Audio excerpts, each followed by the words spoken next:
ਸਤਨਾਮ।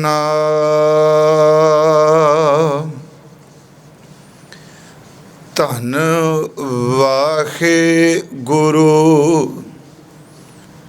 ਸਾਹਿਬ JIO. ਧੰਨ ਧੰਨ ਜਿਹ ਤੋ ਕਉ ਦਿਓ, ਤਾਸ਼ੋ ਨਿਹੋ ਨਾ ਕੀਨ। ਕਹੋ ਨਾਨਕ ਨਰ ਬਾਵਰੇ, ਅਬ ਕਿਉ ਡੋਲਤ ਦੀਨ। ਧੰਨ ਧੰਨ ਜਿਹ ਤੋ ਕਉ ਦਿਓ, ਤਾਸ਼ੋ ਨਿਹੋ ਨਾ ਕੀਨ। ਕਹੋ ਨਾਨਕ ਨਰ ਬਾਵਰੇ, ਅਬ ਕਿਉ ਡੋਲਤ ਦੀਨ। ਧੰਨ ਧੰਨ ਸੰਪੈ ਸੁਖ ਦਿਓ, ਅਰ ਜਿਹ ਨੀਕੇ ਧਾਮ। ਕਹੋ ਨਾਨਕ ਸੁਨ ਰੇ ਮਨਾ, ਸਿਮਰਤ ਕਾਹੇ ਨਾਰਾਮ। ਧੰਨ ਧੰਨ ਸੰਪੈ ਸੁਖ ਦਿਓ, ਅਰ ਜਿਹ ਨੀਕੇ ਧਾਮ। ਕਹੋ ਨਾਨਕ ਸੁਨ ਰੇ ਮਨਾ, ਸਿਮਰਤ ਕਾਹੇ ਨਾਰਾਮ। ਵਾਹਿਗੁਰੂ ਜੀ ਕਾ ਖਾਲਸਾ, ਵਾਹਿਗੁਰੂ ਜੀ ਕੀ ਫਤਿਹ। ਪਰਮ ਸਨਮਾਨਯੋਗ ਜੁਗੋ ਜੁਗ ਅਟਲ ਸਾਹਿਬ ਸ੍ਰੀ ਗੁਰੂ ਗ੍ਰੰਥ ਸਾਹਿਬ ਜੀ ਮਹਾਰਾਜ और आप समूह श्रवण कर रही साध संगत, सतगुरु गुरु तेग बहादुर सच्चे पातशाह जी महाराज जिन्हां दे आप जी ने ਸ਼ਲੋਕਾਂ ਵਿੱਚੋਂ 7ਵੇਂ ਔਰ 8ਵੇਂ ਸ਼ਲੋਕ ਦਾ ਪਾਠ ਸਰਵਣ ਕੀਤਾ ਹੈ। ਆਓ ਇਸ ਅੰਮ੍ਰਿਤ ਬਚਨ ਨੂੰ ਗੁਰੂ ਅਸੀਸ ਨਾਲ, ਗੁਰੂ ਤੇਗ ਬਹਾਦਰ ਸਾਹਿਬ ਜੀ ਦੀ ਬਖਸ਼ੀਸ਼ ਨਾਲ ਆਪਾਂ ਵਿਚਾਰ ਸਕੀਏ। सतगुरु जी आप बख्शिश करो, साडे कथन और ਸਰੋਤ ਨੂੰ आप विच वरत के इकाग्रता, भय भावनी, हिरदे दी स्वच्छ निर्मल भावना दी दात बख्शो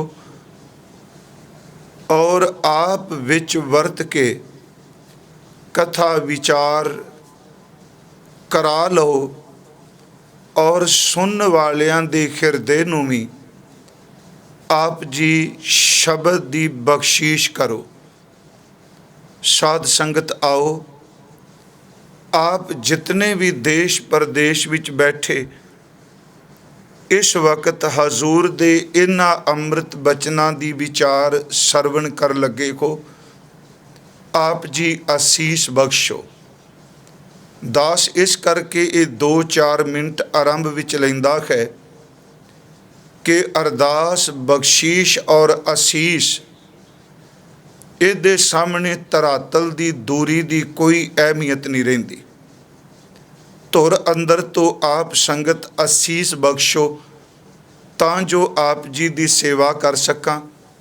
ਪਿਆਰ ਅਦਬ ਸਹਿਤ ਉਚਾਰਨ ਕਰੋ ਜੀ, ਸਤਨਾਮ ਸ਼੍ਰੀ ਵਾਹਿਗੁਰੂ ਜੀ। ਕਰੋ ਬਖਸ਼ਿਸ਼, ਫਿਰ ਉਚਾਰਨ ਕਰੋ ਜੀ, ਸਤਨਾਮ ਸ਼੍ਰੀ ਵਾਹਿਗੁਰੂ ਜੀ। ਕੱਲ ਜੋ ਹਜ਼ੂਰ ਦੇ ਅੰਮ੍ਰਿਤ ਬਚਨ ਆਪਾਂ ਵਿਚਾਰੇ ਸਨ, ਉਸ ਲੜੀ ਨੂੰ ਅੱਜ ਦੇ ਇਹਨਾਂ ਸ਼ਲੋਕਾਂ ਨਾਲ ਮਿਲਾ ਕੇ ਆਰੰਭਕ ਬੇਨਤੀ ਹੈ। ਕੱਲ ਅਸੀਂ ਵਿਚਾਰਿਆ ਸੀ ਧਨ ਦਾਰਾ ਸੰਪਤ ਸਗਲ। ਹੇ ਪਰਮਾਤਮਾ, ਇਸ ਇਨਸਾਨ ਦੀ ਬਿਰਤੀ ਕੀ ਹੈ? ਇਹ ਗੁਰੂ ਤੇਗ ਬਹਾਦਰ ਹਰ ਮਨੁੱਖ ਨੂੰ ਸਮਝਾ ਰਹੇ ਸਨ ਕਿ ਦੌਲਤ, ਇਸਤਰੀ, ਸੰਪਤੀ ਜਿਹਨੂੰ ਇਨਸਾਨ ਨੇ ਧੁਰ ਅੰਦਰ ਤੋਂ ਆਪਣੀਆਂ ਸਮਝਿਆ ਹੈ ਕਿ ਇਹ ਤਾਂ ਮੇਰੇ ਹੀ ਹਨ। ਧਨ ਦਾਰਾ ਸੰਪਤ ਸਗਲ, ਜਿਨ ਆਪਣੀ ਕਰਮਾਨ, ਜਿਸ ਜੀਵ ਨੇ ਇਹਨਾਂ ਨੂੰ ਆਪਣੀਆਂ ਸਮਝ ਲਿਆ। ਇਨ ਮੈਂ ਕੱਚ ਸੰਗੀ ਨਹੀਂ, ਨਾਨਕ ਸਾਚੀ ਜਾਨ। ਮਹਾਰਾਜ ਕਹਿੰਦੇ ਧਨ ਦਾਰਾ ਔਰ ਸੰਪत्ति ਵਿੱਚੋਂ ਕੋਈ ਵੀ ਸੰਗੀ ਸਾਥੀ ਨਹੀਂ। ਇਸ ਗੱਲ ਨੂੰ ਸੱਚੀ ਜਾਣ। ਇਹ ਤੇਰੇ ਨਾਲ ਅੱਜ ਨਹੀਂ, ਕੱਲ ਨਹੀਂ, ਪਰ ਅੰਤਲੇ ਸਮੇਂ ਤੇਰੇ ਨਾਲ ਹਰ ਹਾਲਤ ਵਿੱਚ ਵਾਪਰਨੀ ਹੈ। ਇਹਨੂੰ ਸੱਚ ਜਾਣ। ਉਸ ਤੋਂ ਅੱਗੇ ਬਚਨ ਸੀ, ਪਤ ਤੂੰ ਉਦਾਹਰਨ, ਪਾਪੀਆਂ ਨੂੰ ਪਵਿੱਤਰ ਕਰਨ ਵਾਲੇ, ਭੈ ਖਰਨ, ਡਰ ਦਾ ਖਾਤਮਾ ਕਰਨ ਵਾਲੇ, ਹਰ ਅਨਾਥ ਕੇ ਨਾਥ, ਜਿਸ ਦਾ ਕੋਈ ਵੀ ਨਾਥ ਨਹੀਂ ਉਸ ਦੇ ਮਾਲਕ ਨੇ, ਤੇ ਉਹ ਮਾਲਕ ਸਾਡੇ ਤੋਂ ਦੂਰ ਨਹੀਂ। ਕਹੋ ਨਾਨਕ ਤਿਹ ਜਾਨੀਐ, ਸਦਾ ਬਸਤ ਤੁਮ ਸਾਥ। ਇਹ ਇਨਸਾਨ ਤੂੰ ਚੰਗੀ ਤਰ੍ਹਾਂ ਸਮਝ, ਉਹ ਸਾਡੇ ਨਾਲ ਵਸਦਾ, ਤੇਰੇ ਨਾਲ ਰਹਿੰਦਾ ਹੈ। ਕੱਲ ਦਾਸ ਨੇ ਧਨ ਲਫ਼ਜ਼ ਤੇ ਕਾਫੀ ਜ਼ਿਆਦਾ ਟਾਈਮ ਲਾਇਆ ਸੀ ਕਥਾ ਵਿਚਾਰ ਵਿੱਚ। ਖਾਸ ਕਰਕੇ ਪਤ ਤੋਂ ਉਦਾਹਰਨ, ਭੈ ਕਰਨ, ਇਹਨਾਂ ਤੇ ਵਕਤ ਥੋੜ੍ਹਾ ਆਪਾਂ ਲਾਇਆ, ਕਿਉਂਕਿ ਉਸ ਦਾ ਇੱਕ ਕਾਰਨ ਸੀ ਕਿ ਸਤਿਗੁਰੂ ਗੁਰੂ ਤੇਗ ਬਹਾਦਰ ਸਾਹਿਬ ਜੀ ਦੇ ਜਿਹੜੇ ਇਹ ਅੰਮ੍ਰਿਤ ਸ਼ਲੋਕ ਨੇ, ਆਪ ਜੀ ਦੇਖੋਗੇ ਇਹਨਾਂ ਵਿੱਚ ਕੁਝ ਸ਼ਲੋਕ ਜਿਹੜੇ ਨੇ ਥੋੜ੍ਹੇ ਜਿਹੇ ਅੱਖਰਾਂ ਦਾ ਫਰਕ ਪਾ ਕੇ ਸਤਿਗੁਰੂ ਨੇ ਦੁਹਰਾਓ ਪੈਦਾ ਕੀਤਾ ਹੈ। ਜਿਵੇਂ ਇੱਥੇ ਹੈ ਕਿ ਪਤ ਤੋਂ ਉਦਾਹਰਨ ਭੈ ਖਰਨ, ਉੱਥੇ ਅੱਗੇ ਅਸੀਂ ਪੜਾਂਗੇ ਭੈ ਨਾਸਨ ਦੁਰਮਤ ਹਰਨ, ਜਾਂ ਭੈ ਕਾਹੂ ਕੋ ਦੇਤ ਨਹਿ ਪੈਮਾਨਤ ਆਨ। ਇਸ ਕਰਕੇ ਜਿਹੜਾ ਵਿਸ਼ਾ ਆ ਰਿਹਾ ਹੈ, ਦਾਸ ਉਸ ਸੰਬੰਧੀ ਆਪ ਜੀ ਦੀ ਬਖਸ਼ੀ ਹੋਈ ਸੋਝ ਅਨੁਸਾਰ ਬੇਨਤੀ ਕਰ ਰਿਹਾ। ਤੇ ਇੱਕ ਅਰਜ਼ ਹੈ ਕਿ ਆਪ ਜੀ ਅੱਜ ਸ਼ਲੋਕ 7ਵਾਂ ਔਰ 8ਵੇਂ ਦਾ ਪਾਠ ਸਰਵਣ ਕੀਤਾ। ਇਸ ਤੋਂ ਅਗਲੇਰੇ ਸ਼ਲੋਕ ਜ਼ਰੂਰ 2 ਕੱਲ ਨੂੰ ਪੜ੍ਹਿਓ, ਤੇ ਚੰਗਾ ਹੋਵੇ ਜਦੋਂ ਆਪਾਂ ਅਰਥ ਕਰ ਰਹੇ ਹਾਂ ਆਪਣੇ ਸਾਹਮਣੇ ਇਹ ਸ਼ਲੋਕ ਸਾਡੇ ਕੋਲ ਹੋਣ, ਕਿਉਂਕਿ ਜਿਉਂ-ਜਿਉਂ ਅੱਖਰਾਂ ਦੇ ਅਰਥਾਂ ਦੀ ਸਮਝ ਪਏਗੀ ਤਿਉਂ-ਤਿਉਂ ਇਹ ਸ਼ਬਦ ਜਦੋਂ ਬਾਣੀ ਵਿੱਚ ਫਿਰ ਕਿਤੇ ਪਾਠ ਕਰਦੇ ਆਉਣਗੇ ਤੇ ਸਾਨੂੰ ਇਹ ਸਮਝ ਪੈ ਜਾਏਗੀ ਵੀ ਇਹਦੇ ਅਰਥ ਕਥਾ ਵਿੱਚ ਇਹ ਕੀਤੇ ਗਏ ਸਨ। ਅੱਜ ਸਤਿਗੁਰਾਂ ਨੇ ਬਖਸ਼ਿਸ਼ ਕੀਤੀ। ਕੱਲ ਸੀ ਕਿ ਇਨਸਾਨ ਇਸ ਚੀਜ਼ ਨੂੰ ਧਨ ਦਾਰਾ ਸੰਪਤ ਸਗਲ ਜਿਨ ਆਪਣੀ ਕਰਮਾਨ, ਇਹਨੂੰ ਆਪਣੀ ਸਮਝੀ ਬੈਠਾ। ਤੇ ਮੈਂ ਫਿਰ ਬੇਨਤੀ ਆਪ ਨੂੰ ਕੀਤੀ ਸੀ ਵੀ ਜੇ ਇਹ ਇਨਸਾਨ ਸਭ ਕੁਝ ਛੱਡ ਜਾਏ, ਧਨ ਪਰਿਵਾਰ ਸੰਪਤੀ, ਤੇ ਫਿਰ ਕੀ ਇਹ ਕਿਤੇ ਹਿੰਦੁਸਤਾਨ ਦੀ ਪੁਰਾਣੀ ਉਹ ਜਿਹੜੀ ਇੱਕ ਫਿਰਕੇ ਦੀ ਇਹ ਰੀਤ ਹੈ ਕਿ ਸਭ ਕੁਝ ਮਿੱਥਿਆ, ਇਹਨੂੰ ਤਿਆਗ ਦਿਓ, ਜੰਗਲ ਬਾਹਰ ਸਭ ਕੁਝ ਛੱਡ ਦਿਓ, ਬਸਤਰ ਤੱਕ ਉਤਾਰ ਦਿੱਤੇ। ਅੱਜ ਸਤਿਗੁਰੂ ਨੇ ਉਸ ਗੱਲ ਦਾ ਫਿਰ ਖੁਲਾਸਾ ਕੀਤਾ, ਜਿਨ ਆਪਣੀ ਕਰਮਾਨ, ਜਿਸ ਬੰਦੇ ਨੇ ਆਪਣੀ ਸਮਝ ਲਿਆ ਉਹ ਪਛਤਾਏਗਾ। ਤੇ ਫਿਰ ਕਰੇ ਕੀ? ਅੱਜ ਸਤਿਗੁਰੂ ਨੇ ਕਿਹਾ ਤਨ, ਧਨ ਅਸੀਂ ਸ਼ਲੋਕ ਦੇ ਅਰਥ ਕਰਨ ਲੱਗੇ ਹਾਂ। ਤਨ ਮੈਂ ਅਰਥ ਕੀਤੇ ਨੇ ਸਰੀਰ, ਸਾਡੀ ਦੇਹ। ਅਗਲਾ ਸ਼ਬਦ ਹੈ ਧਨ, ਧਨ ਦਾ ਅਰਥ ਦੌਲਤ।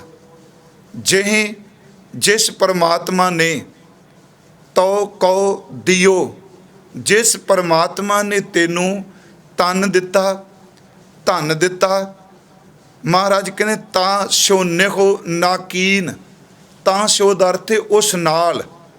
ਮਹਾਰਾਜ ਕਹਿੰਦੇ ਨੇਹ ਪਿਆਰ ਮੁਹੱਬਤ, ਨਾ ਕੀਨ ਤੂੰ ਨਹੀਂ ਕੀਤਾ। ਇਸ ਦੇ ਅਰਥ ਹੋ ਗਏ ਕਿ ਤਨ ਧਨ ਜਿਹ ਤਉ ਕਉ ਦਿਓ, ਜਿਸ ਨੇ ਤੈਨੂੰ ਤਨ ਔਰ ਧਨ ਦੀ ਦਾਤ ਦਿੱਤੀ, ਤਾਂ ਸੋ ਨਿਹੋ ਨਾਕੀਨ, ਤੂੰ ਉਸ ਦੇਣ ਵਾਲੇ ਨਾਲ ਪਿਆਰ ਨਹੀਂ ਪਾਇਆ, ਉਸ ਦੇਣ ਵਾਲੇ ਨੂੰ ਮੁਹੱਬਤ ਨਹੀਂ ਕੀਤੀ, ਉਸ ਦੇਣ ਵਾਲੇ ਨਾਲ ਤੂੰ ਆਪਣਾ ਰਿਸ਼ਤਾ ਨਹੀਂ ਜੋੜਿਆ। ਕਿਉਂ? ਕਿਉਂਕਿ ਪਹਿਲੇ ਸ਼ਲੋਕ ਵਿੱਚ ਅਸੀਂ ਕੱਲ ਪੜ੍ਹ ਚੁੱਕੇ ਹਾਂ, ਧਨ ਦਾਰਾ ਸੰਪਤ ਸਗਲ ਜਿਨ ਆਪਣੀ ਕਰਮਾਨ, ਜਿਨਨੇ ਦਿੱਤਾ ਉਹਨੂੰ ਮੁਹੱਬਤ ਕਰਨ ਦੀ ਥਾਂ ਜਿਹੜੀ ਚੀਜ਼ ਮਿਲੀ ਸੂ ਤੂੰ ਉਹਦੇ ਨਾਲ ਪਿਆਰ ਪਾ ਲਿਆ। ਮਹਾਰਾਜ ਕਹਿ ਰਹੇ ਨੇ ਕਿ ਤਨ ਧਨ ਜੇ ਤਉ ਕਉ ਦਿਓ, ਤਾਂ ਸਿਓ ਨਿਹੋ ਨਾਕੀਨ, ਤੂੰ ਉਸ ਨਾਲ ਪਿਆਰ ਨਹੀਂ ਕੀਤਾ। ਕਹੋ ਨਾਨਕ ਨਰ ਬਾਬਰੇ, ਕਹੋ ਨਾਨਕ। ਧੰਨ ਗੁਰੂ ਤੇਗ ਬਹਾਦਰ ਮਹਾਰਾਜ ਕਿਰਪਾ ਕਰ ਰਹੇ ਨੇ।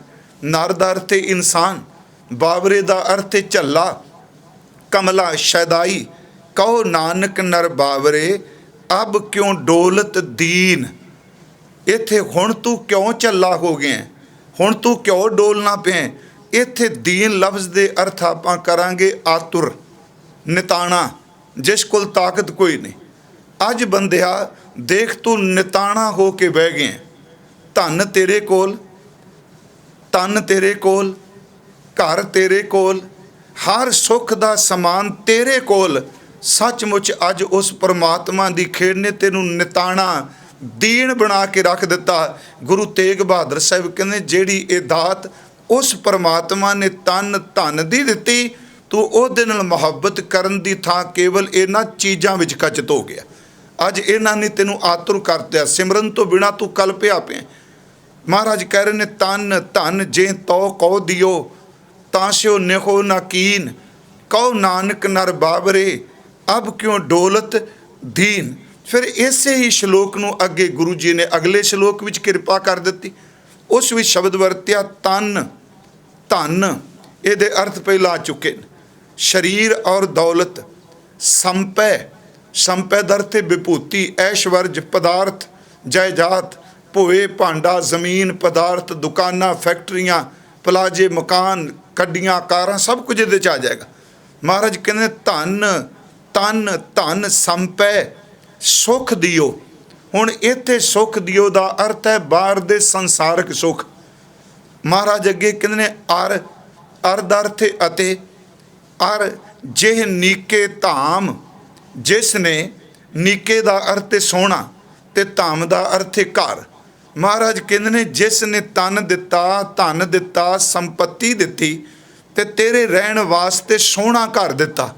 ਤੇ ਅੱਗੇ ਮਹਾਰਾਜ ਕਹਿੰਦੇ ਨੇ ਕਹੋ ਨਾਨਕ ਸੁਣ ਰੇ ਮਨਾ, ਸੰਬੋਧਨ ਕਰ ਰਹੇ ਨੇ, ਹੋ ਮੇਰੇ ਮਨਾ ਤੂੰ ਗੱਲ ਧਿਆਨ ਨਾਲ ਸੁਣ।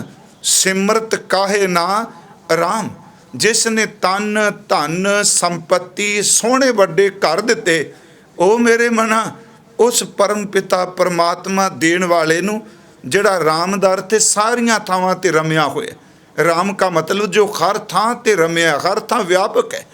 ਕਹੋ ਨਾਨਕ ਸੁਣ ਰੇ ਮਨਾ ਸਿਮਰਤ ਕਾਹੇ ਨਾ ਰਾਮ, ਤੂੰ ਉਸ ਪਾਰ ਬ੍ਰਹਮ ਪਰਮੇਸ਼ਵਰ ਦਾ ਚਿੰਤਨ ਕਿਉਂ ਨਹੀਂ ਕਰਦਾ। ਇਹ ਦੋ ਸ਼ਲੋਕਾਂ ਦੇ ਅੱਖਰੀ ਅਰਥ ਮੈਂ ਪਹਿਲਾਂ ਇਸ ਕਰਕੇ ਕਰ ਦੇਣਾ ਸਾਧ ਸੰਗਤ ਜੀ, ਆਪਾਂ ਸ਼ਬਦ ਦੇ ਦਾਇਰੇ ਵਿੱਚ ਰਹਿ ਕੇ ਜੋ ਸ਼ਬਦ ਚੱਲ ਰਿਹਾ ਹੈ ਆਪਾਂ ਉਸ ਸ਼ਬਦ ਦੀ ਹੀ ਵਿਆਖਿਆ ਕਰਨ ਦਾ ਯਤਨ ਕਰੀਏ। ਆਰੰਭਕ ਅਰਥ ਮੈਂ ਤਾਂ ਕਰ ਦੇਣਾ ਕਿ ਇਸ ਕਰਕੇ ਕਿ ਜੋ ਅਸੀਂ ਵਿਚਾਰ ਕਰ ਰਹੇ ਹਾਂ, ਮੈਂ ਕੱਲ੍ਹ ਵੀ ਕਿਹਾ, ਸਾਡੇ ਜ਼ਿਹਨ ਨੂੰ ਪਤਾ ਹੋਵੇ ਮੇਰੀ ਵਿਚਾਰ ਦਾ ਅੱਜ ਮਰਕਜ਼ ਕੀ ਹੈ, ਧੁਰਾ ਕੀ ਹੈ। ਆਓ ਹੁਣ ਇਹਦੀ ਵਿਆਖਿਆ ਹੈ। ਪਹਿਲਾ ਸ਼ਬਦ ਬਚਨ ਹੈ ਤਨ ਧਨ ਜੇ ਤੋ ਕਉ ਦਿਓ। ਦੋਨਾਂ ਸ਼ਲੋਕਾਂ ਦਾ ਜਿਹੜਾ ਭਾਵ ਅਰਥ ਇੱਕੋ ਹੀ, ਵਿਚਾਰ ਅਜ ਇੱਕੋ ਹੀ ਹੋਵੇਗੀ ਇਸ ਦੀ। ਮਹਾਰਾਜ ਕਹਿੰਦੇ ਤਨ, ਹੁਣ ਤਨ ਦੇ ਲਫ਼ਜ਼ੀ ਅਰਥ ਸੀ ਸਰੀਰ ਕਰਨੇ, ਤੇ ਖਾਸ ਕਰਕੇ ਇਸ ਬਚਨ ਨੂੰ ਗੁਰੂ ਜੀ ਨੇ 2 ਵਾਰੀ ਕਿਹਾ ਹੈ, ਧਨ ਵੀ ਕਿਹਾ ਤੇ ਤਨ ਵੀ ਕਿਹਾ। ਇਸ ਵਿੱਚ ਸਭ ਤੋਂ ਪਹਿਲੀ ਗੱਲ ਇਹ ਕਹੀ ਜੀ, ਧਨ ਬਾਅਦ ਦੀ ਗੱਲ ਹੈ, ਸੰਪत्ति ਬਾਅਦ ਦੀ ਗੱਲ ਹੈ, ਦੁਨੀਆ ਦੇ ਪਦਾਰਥ ਬਾਅਦ ਦੀ ਗੱਲ ਹੈ। ਸਭ ਤੋਂ ਪਹਿਲਾਂ ਤੂੰ ਪਰਮਾਤਮਾ ਦਾ ਸ਼ੁਕਰ ਕਰ, ਜਿਸ ਪਰਿਪੂਰਨ ਪਰਮਾਤਮਾ ਨੇ ਤੈਨੂੰ ਤਨ ਦਿੱਤਾ ਹੈ। ਮੈਂ ਅਰਜ਼ ਕਰਾਂਗਾ ਥੋੜ੍ਹੇ ਜਿਹੇ ਦੇ ਅਰਥ, ਕਿ ਤਨ ਦਾ ਲਫ਼ਜ਼ੀ ਅਰਥ ਮੈਂ ਸਰੀਰ ਕਰ ਦਿੱਤਾ, ਦੇਹ ਕਰ ਦਿਆਂਗਾ। ਉਂਝ ਵੈਸੇ ਜਿੰਨੀ ਕੁ ਸਤਿਗੁਰੂ ਨੇ ਸੋਝੀ ਬਖਸ਼ੀ, ਤਨ ਦੇ ਗੁਰੂ ਗ੍ਰੰਥ ਸਾਹਿਬ ਵਿੱਚ 3 ਅਰਥ ਵੇਖਣ ਨੂੰ ਮਿਲੇ ਨੇ। ਮੈਂ ਸੋਝੀ ਕਿਹਾ ਜਿੰਨੀ ਬਖਸ਼ੀ, ਦਾਵਾ ਨਹੀਂ ਉਸ ਅਰਥ 'ਚ। ਪਹਿਲਾ ਤਾਂ ਤਨ ਦਾ ਅਰਥ ਹੈ ਜੀ ਸਰੀਰ, ਜਿਵੇਂ ਅਸੀਂ ਤਨ ਮਨ ਧਨ ਸਭ ਸੌਂਪ ਗੁਰ ਕੋ, ਇੱਥੇ ਵੀ ਸ਼ਬਦ ਤਨ ਪੜ੍ਹੇ। ਦੂਸਰਾ, ਗੁਰੂ ਗ੍ਰੰਥ ਸਾਹਿਬ ਜੀ ਦੇ ਅੰਦਰ ਤਨ ਦਾ ਅਰਥ ਹੈ ਬੇਟਾ, ਪੁੱਤਰ, ਔਲਾਦ। ਬਾਣੀ 'ਚ ਇੱਕ ਸ਼ਬਦ ਹੁੰਦਾ, ਕੁੰਮੀ ਜਲ ਮੈਂ ਤਨ ਤਿਸ ਬਾਹਰ ਪੰਖ ਖੀਰ ਤਿਨ ਨਾਖੀ, ਭਗਤ ਧੰਨਾ ਜੀ ਮਹਾਰਾਜ। ਉੱਥੇ ਤਨ ਦਾ ਅਰਥ ਹੈ ਜੀ ਸੰਤਾਨ ਕਹਿ ਲਓ, ਔਲਾਦ ਕਹਿ ਲਓ, ਬੱਚਾ ਕਹਿ ਲਓ। ਪਹਿਲੇ ਤਨ ਦਾ ਅਰਥ ਬਾਣੀ 'ਚ ਤਨ ਅਰਥ ਆਇਆ ਸਰੀਰ ਲਈ, ਦੂਸਰਾ ਤਨ ਦਾ ਅਰਥ ਆਇਆ ਔਲਾਦ, ਤੇ ਤੀਸਰਾ ਤਨ ਦਾ ਅਰਥ ਆਇਆ ਸੰਗ, ਨਾਲ। ਘਰ ਕੀ ਨਾਰ ਉਰੈ ਤਨ ਲਾਗੀ, ਫਿਰ ਬੇਨਤੀ ਸੁਣਿਓ, ਉਰੈ ਤਨ ਲਾਗੀ। ਇੱਥੇ ਤਨ ਦਾ ਅਰਥ ਵਿਦਵਾਨਾਂ ਨੇ, ਭਾਈ ਸਾਹਿਬ ਭਾਈ ਕਾਹਨ ਸਿੰਘ ਨਾਭਾ ਹੁਣਾਂ ਨੇ ਇਹਦੇ ਅਰਥ ਸਾਥ ਕੀਤੇ ਨੇ, ਨਾਲ ਕੀਤੇ ਨੇ, ਜਿਹੜੀ ਉਰ ਨਾਲ ਗਲੇ ਨਾਲ ਲੱਗੀ ਹੈ। ਧਨ ਕੀ ਨਾ ਘਰ ਕੀ ਨਾਰ ਉਰੈ ਤਨ ਲਾਗੀ, ਮਰਜ਼ ਕੀਤੀ। ਹੁਣ ਲਫ਼ਜ਼ ਹੈ ਜੀ ਤਨ, ਸਰੀਰ ਪਰਮਾਤਮਾ ਨੇ ਦਿੱਤਾ। ਅੱਜ ਮੈਂ ਸਿਰਫ ਖਾਸ ਕਰਕੇ ਰੱਬ ਦੀ ਦਿੱਤੀ ਹੋਈ ਇਹ ਦਾਤ, ਜਿਸ ਦਾ ਜ਼ਿਕਰ ਗੁਰੂ ਤੇਗ ਬਹਾਦਰ ਸਾਹਿਬ ਕਰ ਰਿਹਾ, ਵੀ ਇਹ ਬੜੀ ਵੱਡੀ ਬਖਸ਼ਿਸ਼ ਕੀਤੀ ਪਰਮਾਤਮਾ ਨੇ, ਤੈਨੂੰ ਤਨ ਦਿੱਤਾ। ਇੱਕ ਤਾਂ ਅਧਿਆਤਮਿਕ ਤੌਰ 'ਤੇ ਜਿੰਨੇ ਵੀ ਬਾਣੀ ਦੇ ਉਚਾਰਨ ਕਰਤਾ ਨੇ, ਜਾਂ ਇਉਂ ਕਹਿ ਲਈਏ ਜਿਹੜਾ ਸਾਡਾ ਪੂਰਬ ਦਾ ਅਧਿਆਤਮਿਕਤਾ ਹੈ, ਇਸ ਵਿੱਚ ਇੱਕ ਗੱਲ 'ਤੇ ਜ਼ੋਰ ਦਿੱਤਾ ਗਿਆ ਹੈ ਕਿ 84 ਲੱਖ ਜੂਨ ਦੇ ਵਿੱਚੋਂ ਸਭ ਤੋਂ ਉੱਤਮ ਜਿਹੜੀ ਜੂਨ ਹੈ ਉਹ ਇਨਸਾਨ ਦੀ ਹੈ। ਗੁਰਬਾਣੀ ਨੇ ਇਸ ਗੱਲ ਦੀ ਥਾਂ ਥਾਂ 'ਤੇ ਗਵਾਹੀ ਭਰੀ ਹੈ, ਥਾਂ ਥਾਂ 'ਤੇ ਸਾਨੂੰ ਇਹਦੀ ਬਖਸ਼ਿਸ਼ ਕੀਤੀ ਹੈ। ਜਿਵੇਂ ਅਸੀਂ ਪਾਠ ਕਰਨੇ ਆ, ਦੁਲੱਭ ਦੇ ਪਾਈ ਵਡਭਾਗੀ, ਜਾਂ ਮਾਨਸ ਜਨਮ ਦੁਲੰਭ ਹੈ। ਇਹ ਵੀ ਸ਼ਲੋਕ ਅੱਗੇ ਆਉਣੇ ਨੇ, ਉਸ ਦਿਨ ਅਸੀਂ ਖੁੱਲ੍ਹ ਕੇ ਦੀ ਵਿਚਾਰ ਕਰਾਂਗੇ। ਇੱਕ ਤਾਂ ਇਹ ਮਨੁੱਖਾ ਸਰੀਰ ਬਾਕੀ ਜੂਨਾਂ ਤੋਂ ਉੱਤਮ ਹੈ।